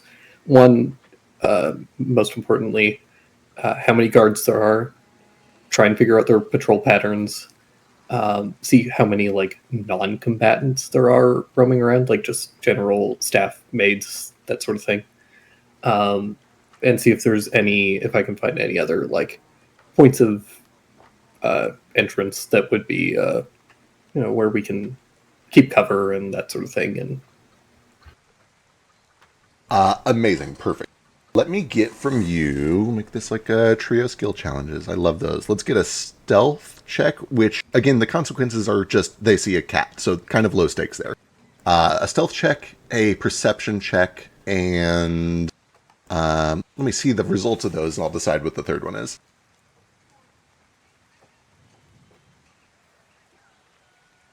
Okay, love this. You get in just I fine. also want to keep an eye out for potential like traps. I assume that if there's staff running around, there aren't, but Perfect. just in case. Excellent. Okay. You're able to get in just fine. Nobody gives you a second look. You see you're not the only stray cat that is wandering around in this village, and it happens all the time. You're able to kind of get a lay of the land from ground level with no trouble whatsoever. You're able to get a full surround view. You do see there's a stable back there. There's a smith. They have a buttery.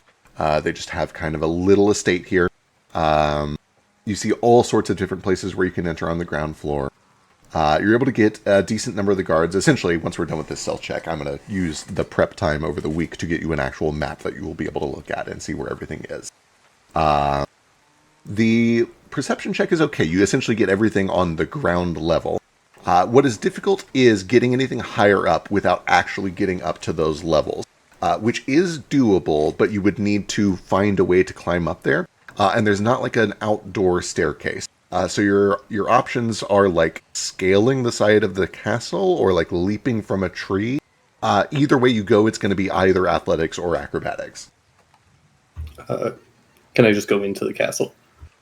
Like leap in through a lower window or through an arrow slit or something? I like it. I will say, if you do that, it might get to the point where somebody would be like, oh, one of the strays is getting inside there. We need to shoo them out of here. At which point, I guess I'll just take a second stealth check if you go that route. Yeah, that's fine. Love it, love it.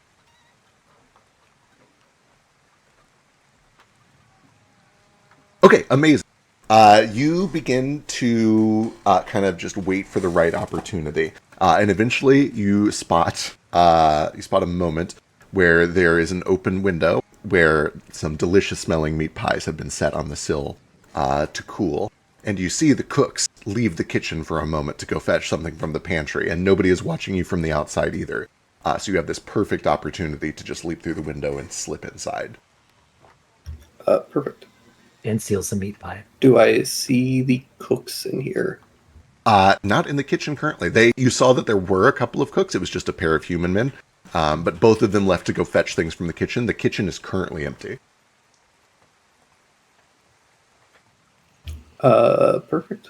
I will try and slip through the castle. Excellent. You begin. Or which guy? I'm gonna. Do I have any idea where the vault would be, or like where the hoard would be? I'm assuming that it would be in the basement, locked somewhere. But seems like a very reasonable deduction. If you want to know more than just your gut feeling, you can give me a society check, or if you have like an architecture or nobility check. Sure don't.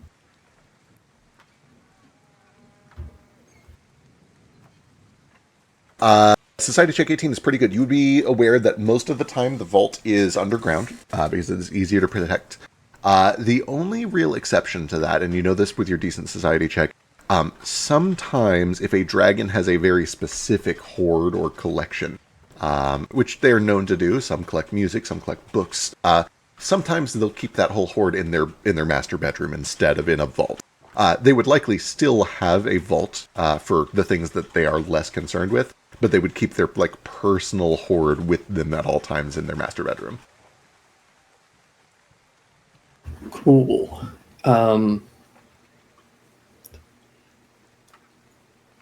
I haven't met this dragon. Correct. You've met some of his knights because they were the plague guys in that uranium town. Yeah. Okay. I'll start trying to work my way upstairs to see if I can find the master bedroom. Excellent. 22 stealth. You are able to kind of pace things out. It's still pretty early in the morning. It's not quite lunchtime. A lot of people are out working, and a lot of the guard staff are not here, which means you have a pretty easy time just kind of avoiding people and slipping from room to room. Again, over the week as I prep this map, you will have essentially seen the entire first level. And then you find an opportunity to just kind of slink up this elegant staircase to the second floor and begin poking your nose around there. And that's where you begin to find offices, you begin to find guest bedrooms, you begin to find less like the living quarters and more like where esteemed guests and honorable people would stay briefly. You find a library and a study. And then you see that there is a staircase that continues up to the third floor. I'll creep up, still kind of keeping an eye out for traps, pressure plates, that sort of thing. Especially as we get like deeper in. Wonderful. That makes a lot of sense. You begin to slink up to the third floor. What little noise there was in the castle slips even farther away, as most of the people who are up and going are down on the first floor, and you're leaving all that behind. And it's here that you find just a couple of rooms. There is one large room that has these big double oak doors that appears to, I guess it would be closed. You're strong. You can open doors. You have a thing specifically for this. Go ahead and give me... So you just see three big doors. There's one in the middle, one on the left side of the balcony, and one on the right side of the balcony. Which one do you try first? And give me a perception check. Perception check. Is there anything identifying about the doors, or are they all the same? Not from the outside. If you want to, if you have a trick to try to figure out what's on the other side, you can let me know. But there's nothing immediately obvious from the outside. They all look the same. Actually, that's not entirely true. On the east side, you can see that there are windows that look directly to outside. So the eastern door must go to like a balcony or something like that. It doesn't go to a closed room. Okay. Is there a sill on the window? Yes, absolutely. Could I jump to it? Sure. Yeah, you hop up on the sill and look out through the windows on the east side of the building. And you see that there's just a very large balcony on the third floor that looks out over the commons of the courtyard. Okay.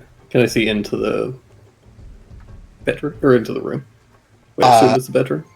I see. Okay, let me make sure I've drawn this out correctly so we understand the layout. Third floor. Come up the stairs, and then there are three doors. One here, one here, one here. You are currently here. You can see that it just goes out to a balcony on this side. Oh, understood. Yeah. I understand. Yep. Okay. In that case, I'll go for the left door. Perfect. You go up to the left door. You just open it. Well, I checked for traps, but I got an 11. So Yep. No obvious signs of a trap. Or at least check if it's locked. Right. As you check to see if it is locked, you find that the handle does not turn. It is locked. Alrighty. Can I try and pick the lock? Absolutely. Give me a thievery check.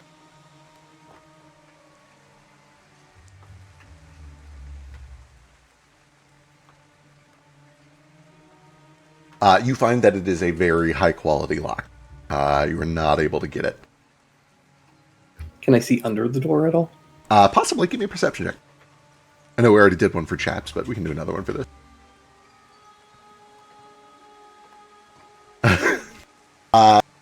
So, you lay your head down real low and begin to look through the cracks, and you're able to see just a tiny little bit, but what mostly comes through is smell and sound. The smell that you get is this overwhelming, flowery perfume with just like a little hint of spice behind it. Somebody recently put on some perfume in there. And then on a natural 20, the sound, or rather the smell of bodies, of sweat, of sex. And you hear two voices. There is a human voice of some sort, male, and then a lighter, kind of playful voice that, and correct me if I'm wrong, you've interacted with Argus before at the circus in your intro. Yeah. You recognize Argus's voice. Argus is in there with a human man, and they are having a time. It's playful. Cool. They're not currently at it, but it's kind of like that pillow talk afterwards. Cool. I will try the other door then. All right, you go over to the other door. You look it over for traps. Give me another perception.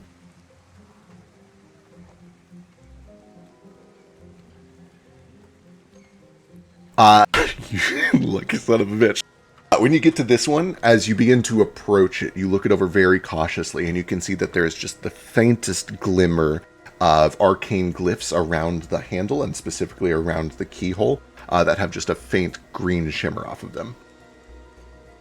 Am I able to disarm that somehow? Let me check. I think normally it takes Arcana. Let me go read. I don't know if we've dealt with traps yet. I am PF2. trained in Arcana and Occultism. Let's find out.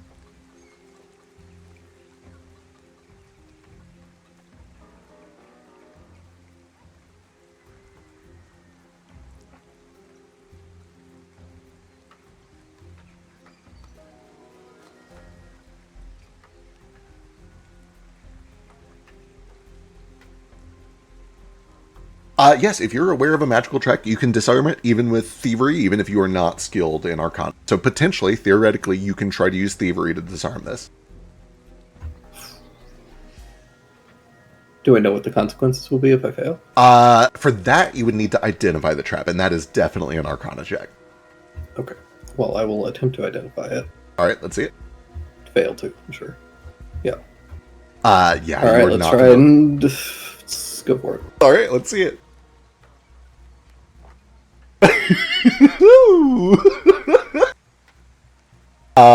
With a... Can I give him a hero point? I think we have ruled that they're not transferable unless it is, like, specifically affecting your character. Be on the inside. You begin to cautiously brush away bits of the chalk used to leave this nearly invisible line of arcane warding around the door handle. And you get a couple of dashes, and you watch as the light begins to and then fizzle. You're like, okay. You wipe another spot. Fizzles. You go for the third one, and then there is a brilliant flash of green. And the sound of, like, a field of force that begins to form around you. What you notice, actually, is the faint sounds coming from all around you of the workers below and the rain powdering on the roof above you begin to quickly dull as you are encased in something that you can't see but quickly recognize to be an invisible wall of force around you, like an Autolux. I need a reflex saving throw.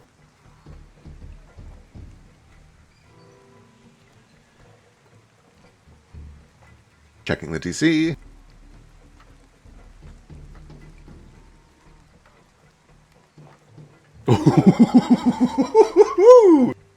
You begin frantically like patting around you, trying to find the holes in this thing before it finishes forming, and then you find the gap, and you leap through, squeezing with like cat-like grace, narrowly missing clipping the tip of your tail. And you look behind you and you see nothing, but you hear a marble-ish like thump, thump, thump, thump, like an invisible hamster ball the size of you falling onto the wood in front of the door, and then you watch as the carpet begins to bunch as the ball begins to roll back towards the stairs.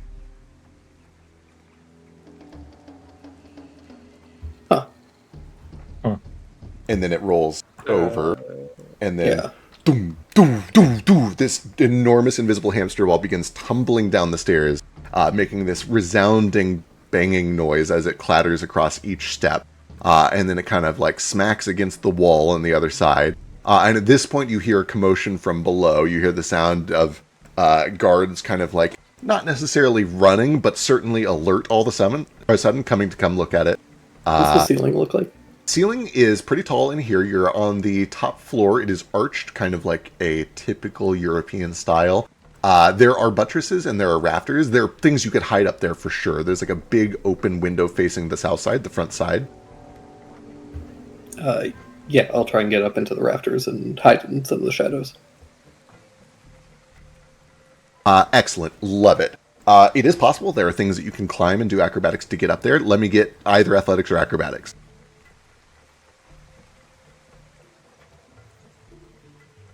Oh no. Dex, no. You are able to pretty easily get up on kind of like the seam of one of these 3 doors if you want. But to get any higher, you have to make a longer jump. And you try the first time, and you just don't quite have the distance to get there. And so you land on your feet back on the floor. At this point, you see a couple of guards are making their way up to the 2nd floor, where one of them is holding a lantern with blue light. And as they pass it over, you see the shape of this invisible hamster ball is suddenly illuminated by like twinkling magic. It is revealed. They have not yet looked up to the 3rd floor, but they're going to any second. What do you do?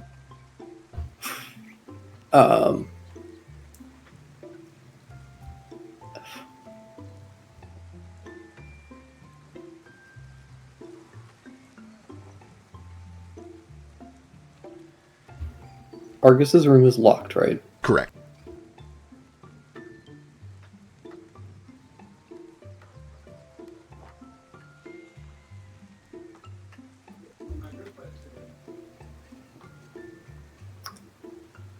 I'm gonna start pawing at the door.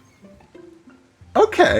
Like a cat that just got scared left because out. he knocked something off the shelf. I see. I gotcha. Okay. We are going to cut outside real quick and come back to see how that resolves. Fetch and Sketch and Stretch outside. What are you guys doing? How close do you wait, and what do you do as you wait? You're just kind of like gawking? What's the plan here? How do you fit in?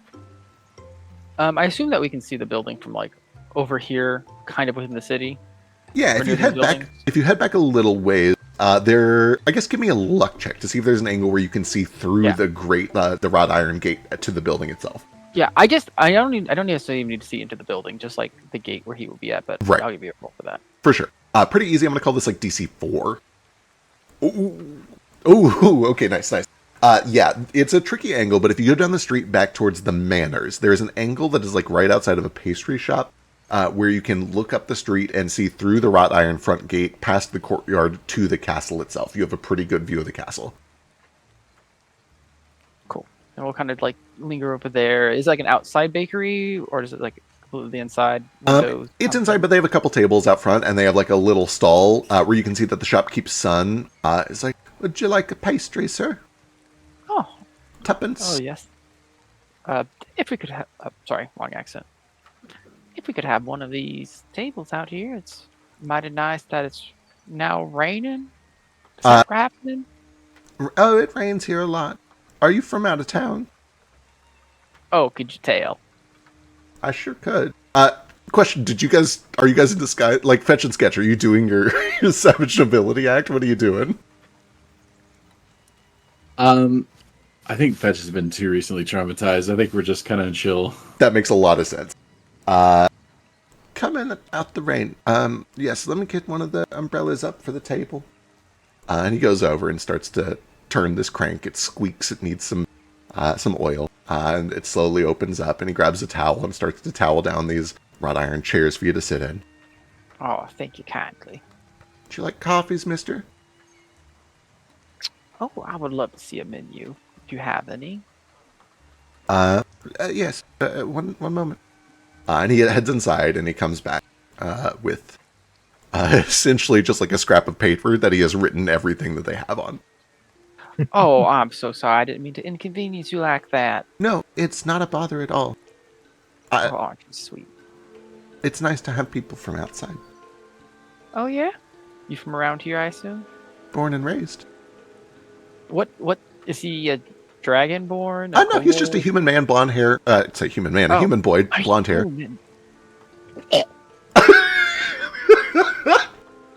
I cough up a hairball. He's got like the full bowl cut blonde hair down to his ears. Well, perhaps you could give me the lowdown on this town then, because, it's pretty. It's a beautiful town. No, it's not. But Oh, okay, give me a persuasion check. is it a beautiful town? I just said it because I mean, that's beauty subjective. It's a quiet little, hamlet, a village. Like there are certainly people who would say that this is a beautiful town. Oh, you don't think that he thinks it is? Yeah, but if it's not beautiful, I won't call it beautiful. Go and give me a. Let me squeak in here real quick. Sure, what you got? Do you love your city? I suppose it's all right. I've never Do you had love the to. people inside of it? Oh, I mean, yeah, my mom, my pa, my grandpa, both my Do you love grandmas. its rulers? He's fine, I guess. We've never been attacked, and Dad says the taxes are all right. That is all you fail. Are you a Don't mind him. You a bootlicker 7-year-old? Oh, is he 7? He's like 7, yeah. Oh. Well, if you could kindly give me a cup of coffee, perhaps I can tell you about some of the places we've seen. Of course. That'd be one copper piece. By the way, this is a Red Eye mining coffee? town. Highway Red Eye's robbery. magic. If he's 7 years old, he's only 3 years away from retirement. True. No, he's the lucky one. He's born to like a merchant. He's practically middle class. He's never worked a day in his life. Wow. At least not in the mines. Yeah. Oh, give him a copper. Yeah, copper piece. He eventually comes back with a nice little tray that's got some coffee on it, some sugar cubes, a little ceramic thing with some milk in it. I guess before he goes, he would ask, how about the two of you? Do they have red eye coffee on the menu? Or is that Yeah. inherently magical? I forget. I think it's normal. I think it's just very strong coffee. Yeah, that one will be... if there's a listed price, he tells you that. If not, it's 5 silver. I don't remember. I'll look. We'll just call it 5 silver. It's fine. Cool. None for me. I don't touch the stuff. Not after last time. My pop says I'm not allowed to have it until I'm old enough to drink. So I got at least like 3 years left. I was born drinking. Oh, I mean, there's almost nothing I can't drink. Really? I don't like the way it smells myself, but Pop says when I get older I'll understand. No, what he means is when you get older, you'll need it. Oh, I hope not. But maybe. Suppose there's worse things. Anyway, I'm a genius. It is 5 silver. So Nice. 5 silver pieces. He brings back 1 regular coffee with some sugar and milk, and 1 blood eye coffee, which is jet black. You mean red eye? You said blood eye. Or red eye, Yeah, yeah. Same thing. Blood for the blood god. Blood for the blood god. Just one little pink eye coffee. Slightly different, but close. Kind of the same. Means the same thing, I doesn't was it? gonna say it's basically Doesn't the it? same, yeah. I have a question. As I've been walking through the town, have I noticed any occult symbolism? It is part of my. You it's just do a feature I have. notice it automatically. Sorry, not you do, but you have the feat. Yes. Give me. Is it an automatic? Post your thing. Do you just like notice automatically, or do you still have to make checks for it? I don't know if it's like druidic, where you like magically notice that druidic is in the area. It just says you notice the signs and symbols of members of mysterious cults and other secret. Here, let me just. Post Understood. Got it. You just notice them. Cults in the place of such groups. Cool. Got it. Yeah, looking through here, you don't really catch anything like that. You certainly see signs of the clergy, the Church of Ozias, but nothing that screams cult or occult to you. One of these days, I'm going to find a cool city with a cult in it. One of these days. Just one day, maybe. So we're almost caught up to where Tex was, but you had a question, and I need a diplomacy check from you, baby boy. What was my question? It was like, can you give me the dirt on this town? Oh, Unless you're just like yeah. making small talk. I was making small talk. I was just like, I wasn't trying to get like the juicy gossip. I mean, he'll give you if you guys give you juicy gossip. I was more looking for like what's there to do around here type of stuff. But I see it. Diplomacy. I gotcha, sure. Oh, you're not going to ask for about the juicy gossip? That seems very I'll work. sad. Yeah. I just want.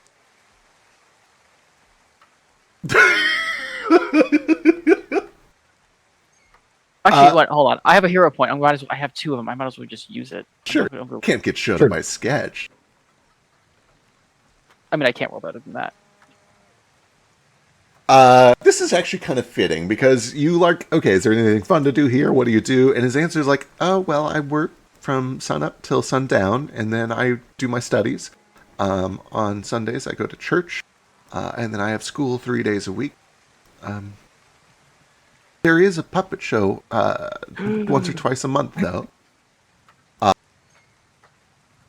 don't know if Sketch visibly has any puppets on him. I know Baby Boy has them on his person somewhere, but that's basically all that really. It's kind of a sleepy town, sir. Oh, well, that's the only thing to do. Maybe we should look at it while we wait. Because I'm not coming all the way back out here to see it. That's for sure. You hear a baby boy looks at you, and you like hear this like squelching noise in your mind, and then he like kind of face palms and realizes you can't understand what he's saying. That was gross. Don't do that again. Oh, sorry. Like, chew with your mouth closed, but you're not eating? But for those curious, he just said maybe we should just leave this town. Sounds super boring. Oh. It's at that point that the kid kind of like, yeah, and he goes inside. He didn't say that out loud. That was what he squelched into. Oh, fair. The Sketch's mind. Fair. Yeah. Also, be careful. Even though we can tell that he's not eating, that doesn't mean he's not feeding. So careful. All right. We're going to cut back up to the third floor of the manor, where Tex is pawing at the door of the of Argus's room, or at least the room Argus is in. Simultaneously, in fact, we're gonna put this down to initiative. I want you to give me a D20 plus 5, and I will roll for the guard.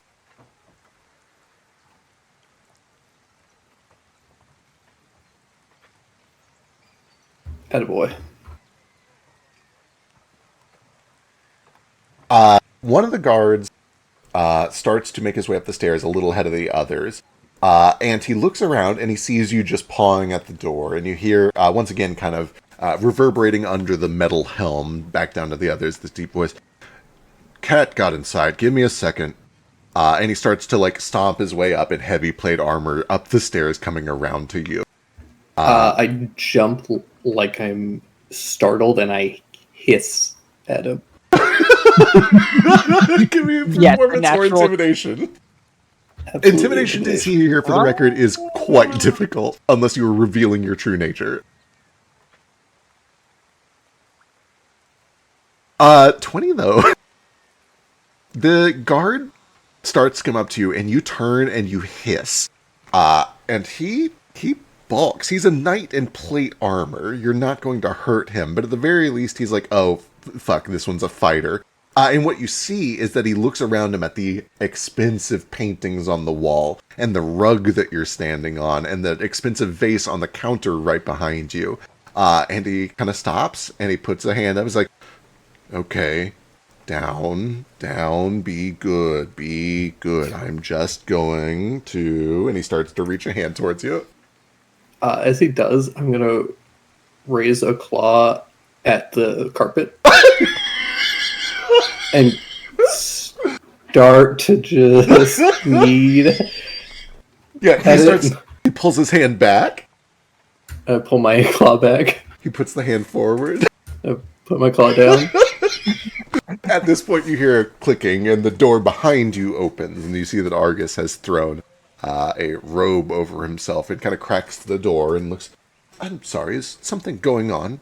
I scramble up Argus's body, and I want to get whisper directly into his ear. Okay. Get me out of this, and I'll give you the twins. Oh boy. Give me either deception or diplomacy. I don't know which one this is. Juicy is what it is. Can I just give you whichever one's better? I think you do have to give me whichever one it really is. I don't know. Betrayal. It's tough because it's kind of 50-50. I was going to say, if you're just saying something because you need to say something to escape this situation, that feels like deception to me.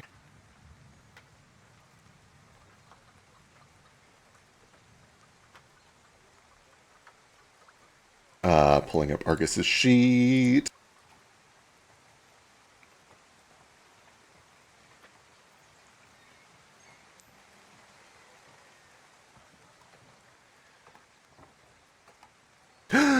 Mr. Clover, are you causing trouble? I'm so sorry. Did he cause any damage? I'll pay for it. The knight kind of stands up. No, of course not, esteemed Mr. Foxglove. I don't believe there's been any damage. Is everything all right? We have stables that we'd be happy to put him up in. No, of course not. No. I'm sorry. I'll make sure to keep him in the room a little bit better. He must have gotten out through a window. Thanks anyway. And he just closes the door. So, who's he fucking? You look over, and it appears to probably just be, like, one of the servants. He Classy. is a human man. Yeah, human man, jet black hair, kind of like gray-blue eyes. He's got the blanket pulled up over himself. You can see that he has, like, a little tray that had some food on it. Like, probably he asked for him to bring some food up, and then it went from there. That's why the kitchen. That's why there's no one in the kitchen. And yeah, that was quick. That'd be real quick, wouldn't it? And then I think he just kind of sets you down as if you were a cat and goes back over to the bed and kind of like, sorry about that. He is so much trouble. I love him to death, though. You know how it is with them. And the servant just kind of puts a hand on his cheek and goes back to doing what they were doing. I'm gonna eat their food.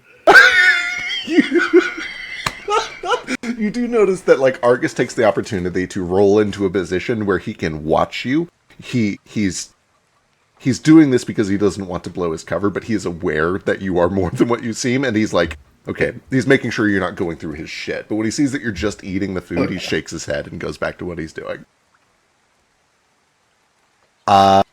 Perfect. Do you have a longer term plan, or are you just kind of letting him play this out so that you can get him alone? I'll let him play this out. My long-term plan is to give him the twins and get out of here. Okay. Amazing. Perfect. Time passes, eventually finishes up. They both It's not clean my up. actual long-term plan, but it's close. Right. They both clean up. He sends the servant on his way with this tray and everything. And then Argus eventually kind of comes over to you, sits down on the bed, and looks at you. So, First of all, don't you drape me. Control your brother. He keeps attacking me. If you don't want me to betray you, then keep him on a leash. I did. He did damage you. I undid it. true, he did literally It's true. do exactly He did. what you just said. Yeah. So, you have the twins. May I ask which ones?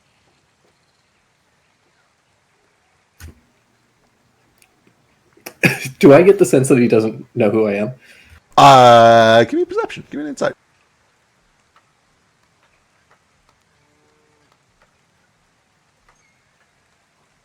He knows who you are. He remembers. Okay.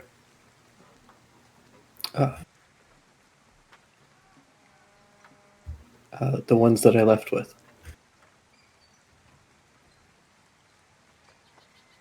I see. That is a tempting offer. So you bring me them, and what do I do? I'm looking for something here. I'd like to get into that room, and if it's not in there, then the vaults. Well, I am here as an honored guest, and I must keep it that way. I have important business here. Of course.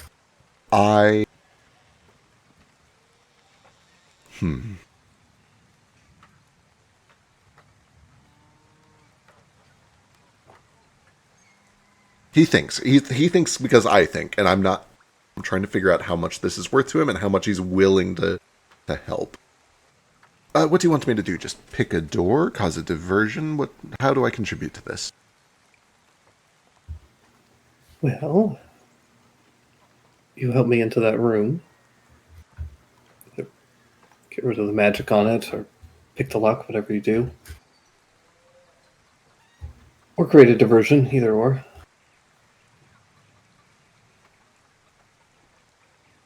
And then I can arrange a meeting with them, and you can do what you need to.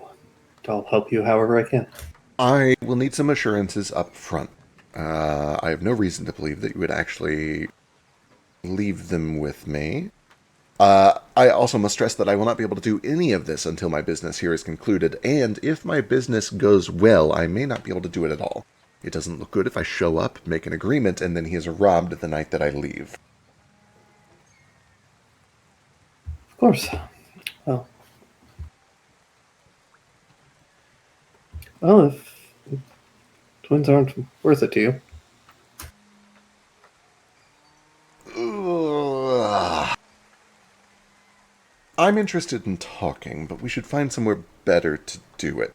If you don't mind my asking, what's of interest to you in there? It's for me to know. I see. Just a little trinket that belongs to me.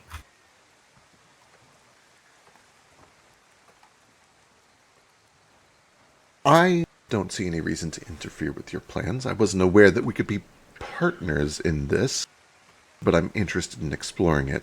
I can't let it get in the way of my other business. Perhaps we meet outside in a couple of days. Perhaps. I'm on a bit of a time limit. Allow me to make something quite clear. I do need the twins, eventually. If you disrupt my plans here, it will not be pleasant for you. Do I make myself very clear? Do you really think that you could make it unpleasant for me? I think that perhaps 4 or 5 years ago you would have been a big, scary monster. But now, you're eating cold sausage off of a platter.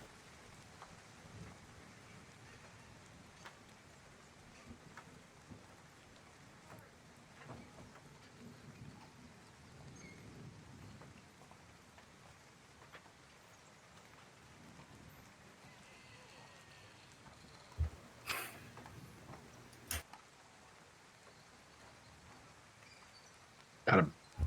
Well, you do have me there. Good sausage, though. It sure was. Sorry for the show. It's fine.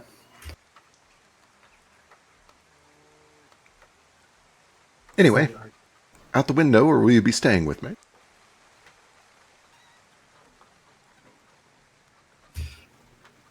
I'll make my leave.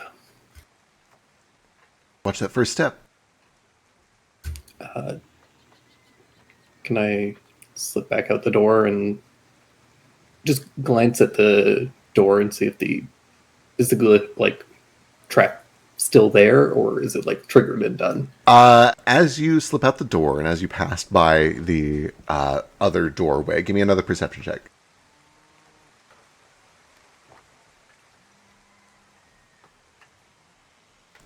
You see that there is a faint line where it is still etched in, but the magic is not there currently. There's a faint kind of... You get the vibe it's probably recharging. Okay. Can I try and slip in? You test the door and it is locked. Yeah, I'll try and pick it. All right. Give me a theory check. You find that this is an incredibly high quality lock. Okay. Second last thing I do before I leave. I want to head out to the balcony. Can I see any windows along that room? Yeah, so okay, let's see. This extends out. If I go over here. Right. Out and down. Certainly there would be a couple of arched windows on that side, yeah. Can I see into the room? Give me perception.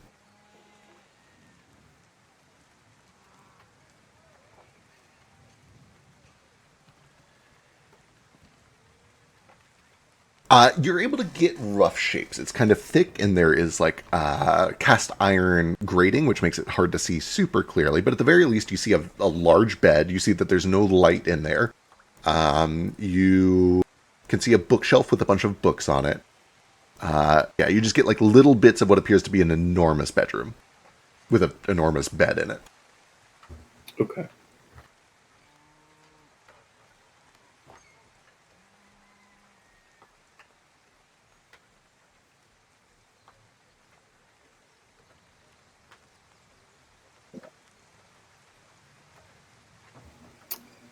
In that case, I'm going to assume that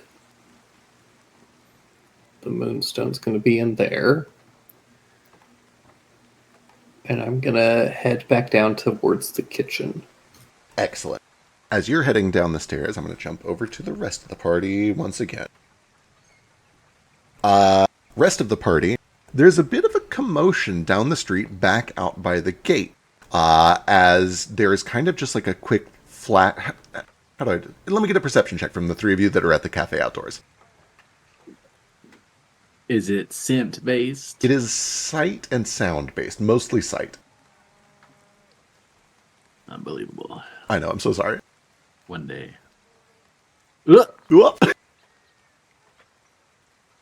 Excellent. Fetch is occupado for some reason. Perhaps really enjoying some of the pastries or something like that. Sketch, you notice that there's a sudden break in the rain that seems almost like a little unnatural to you. Oh, you know what, Fetch? This is weather related. Does that help you here? What is... If this is preparing for a weather event that I predicted earlier, I get a +1. Realistically, I don't think this would actually correct your nat 1, but I'm going to give it to you just because it's funny and I like it.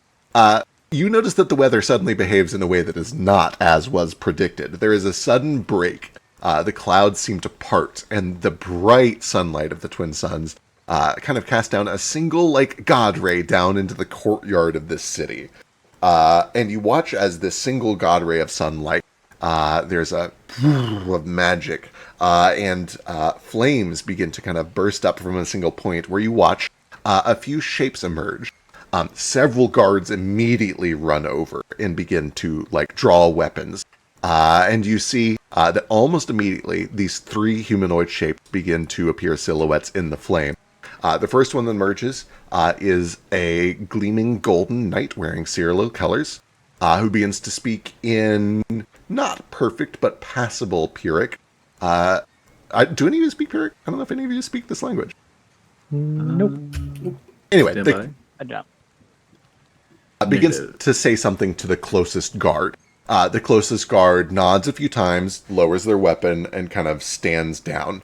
Not necessarily walking away right away, but at least understanding that this is not a danger. And then you watch as the next person apparates. This one is a sun mage. It is a priestly Cyril mage with a staff gleaming gold with a picture of the sun. And finally, the third person to apparate is one that Sketch recognizes. You see Lucian Remus with two Cyril agents is the final one to appear in the middle of the courtyard here. Who immediately begins to just kind of glance around over the crowd to see where he is, who's around, what the situation is. What do you do? Correct me if I'm wrong. Cyrillin, that's the same people who were dreaming us? Correct. And I recognize this guy because he's the one who chased us on the boat earlier, right? Correct, yep. Okay. We don't want to fuck with that guy. He's after Ruko and Tex, and I guess technically probably me now? I don't know. Alright, well then, we've already paid. So we should casually make our way somewhere a little bit more discreet. Excellent. You guys try to slink somewhere where you're not seen. Let me get a stealth check from each of you.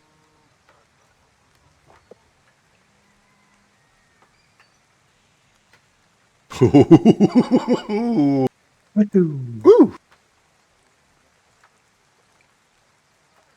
I'll use my hero point. You're moving things around and not a master of stealth anymore, but I'm still a master of stealth. It's fine. Well, it really didn't help at all. I guess it's kind of hard for me to hide since I am literally maybe they'll like me. I can give my hero point to Fetch, so maybe we just overall are better off. Because it does affect me. Should Fetch have another one, right? Oh, have you used your second one? I was going to say, Vetch might Uh, just have one. Oh, I do have one, but I'm sitting at not the lowest on the list. that's fair. I I That's should fair. probably save it for Argus related things anyway. Understood. For what it's worth, it is midnight. We are ending in Yeah, minutes. we're good. Okay. Yeah. Take it. Do it. All right, I'll do it. Good luck. That's way Very nice. better. Better. Baby boy, you hear Sketch be like, oh, we need to get somewhere else. And you look back to like, oh, what's going on? Is it because of that? And when you look back, Fetch and Sketch are gone. They're like already gone.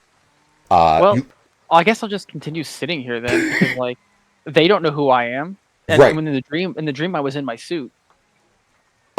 you continue to sit there, and you watch as these three begin to just wander around.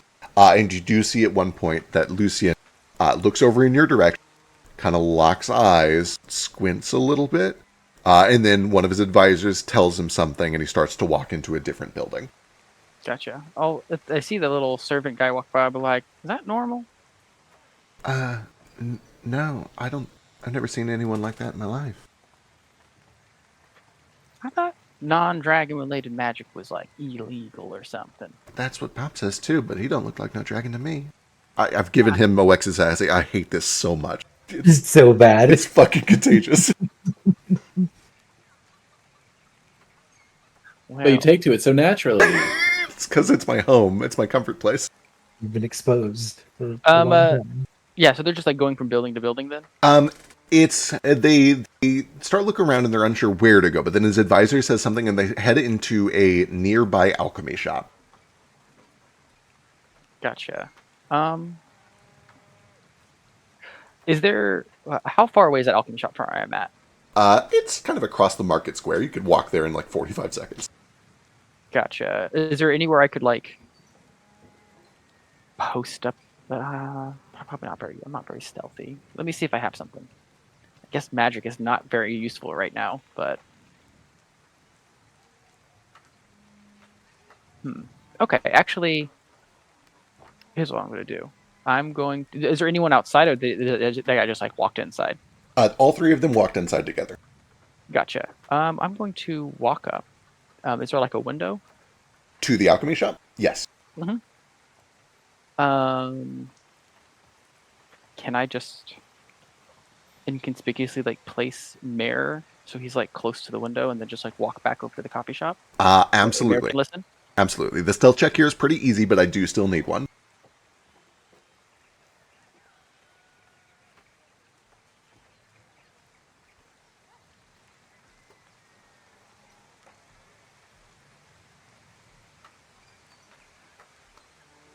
You, without even putting yourself in view of the window, kind of reach up and set Mare on the counter.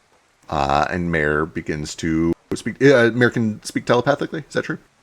No. That's He it? could before. Right now he can just understand. Can just observe. Got it. Comment. Okay, perfect. Only comment, and then I will just walk back over to the coffee shop and just sit back down. Sounds good. I think it's about this point, Tex, if your plan is to just go reunite with the party, you hop back over the fence and see all of this happening from a safe distance. But what's your plan? Not just yet. Not Excellent. just yet. What you doing? I get back into the kitchen, and I assume the cooks are back. Yes, they sure are. Yeah. I'm gonna hop up on the counter next to some of the food, and I'm just gonna mule real sad and hungry. give me a performance check. Give me a cute check. I say, give us a performance. What does it sound like?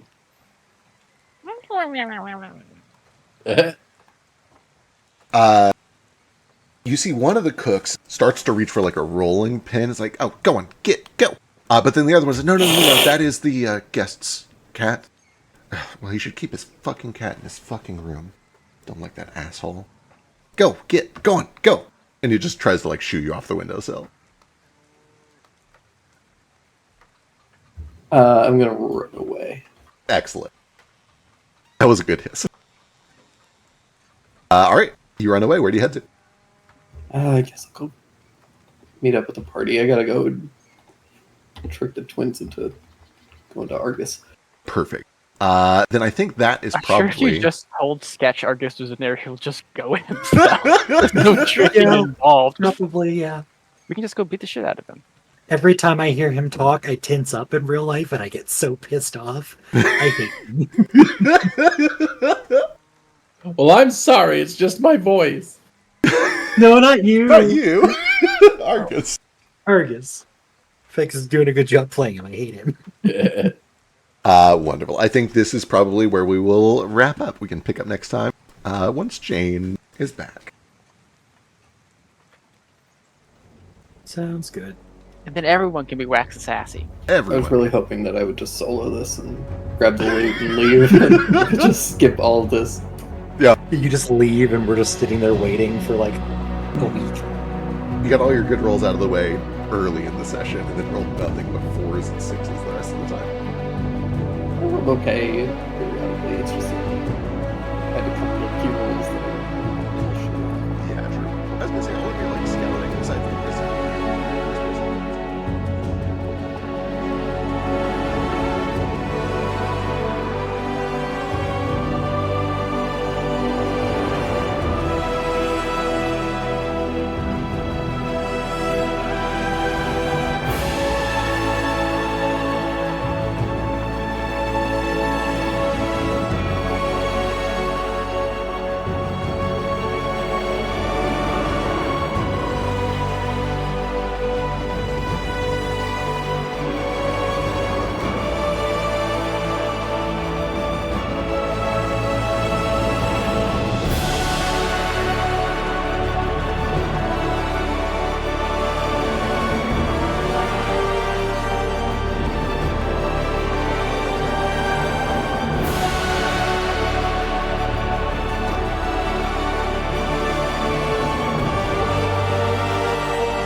Eastward of Eden, where the clouds meet the dirt, we left our poor mother and seeded the earth.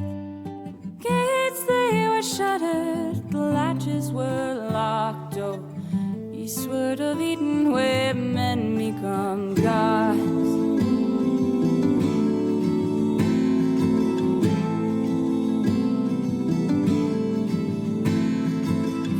Though our people we toiled as one, the fruits of our labors thrived under the sun. Our children they spread to outnumber the stars. So eastward of Eden, where day turns to dawn.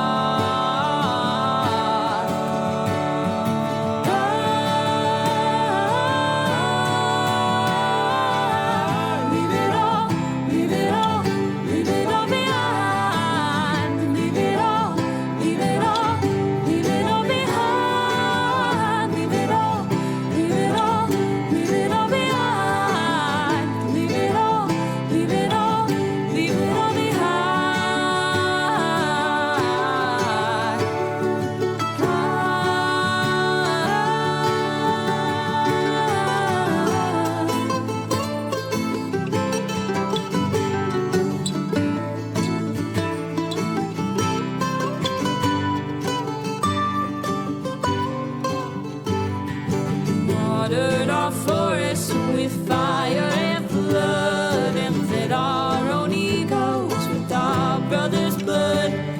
We starved every ocean till they ate up our shores. Oh, eastward of Eden, where we always want more.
this word of Eden where the dust meets the dirt. We murdered our mother and strangled the earth.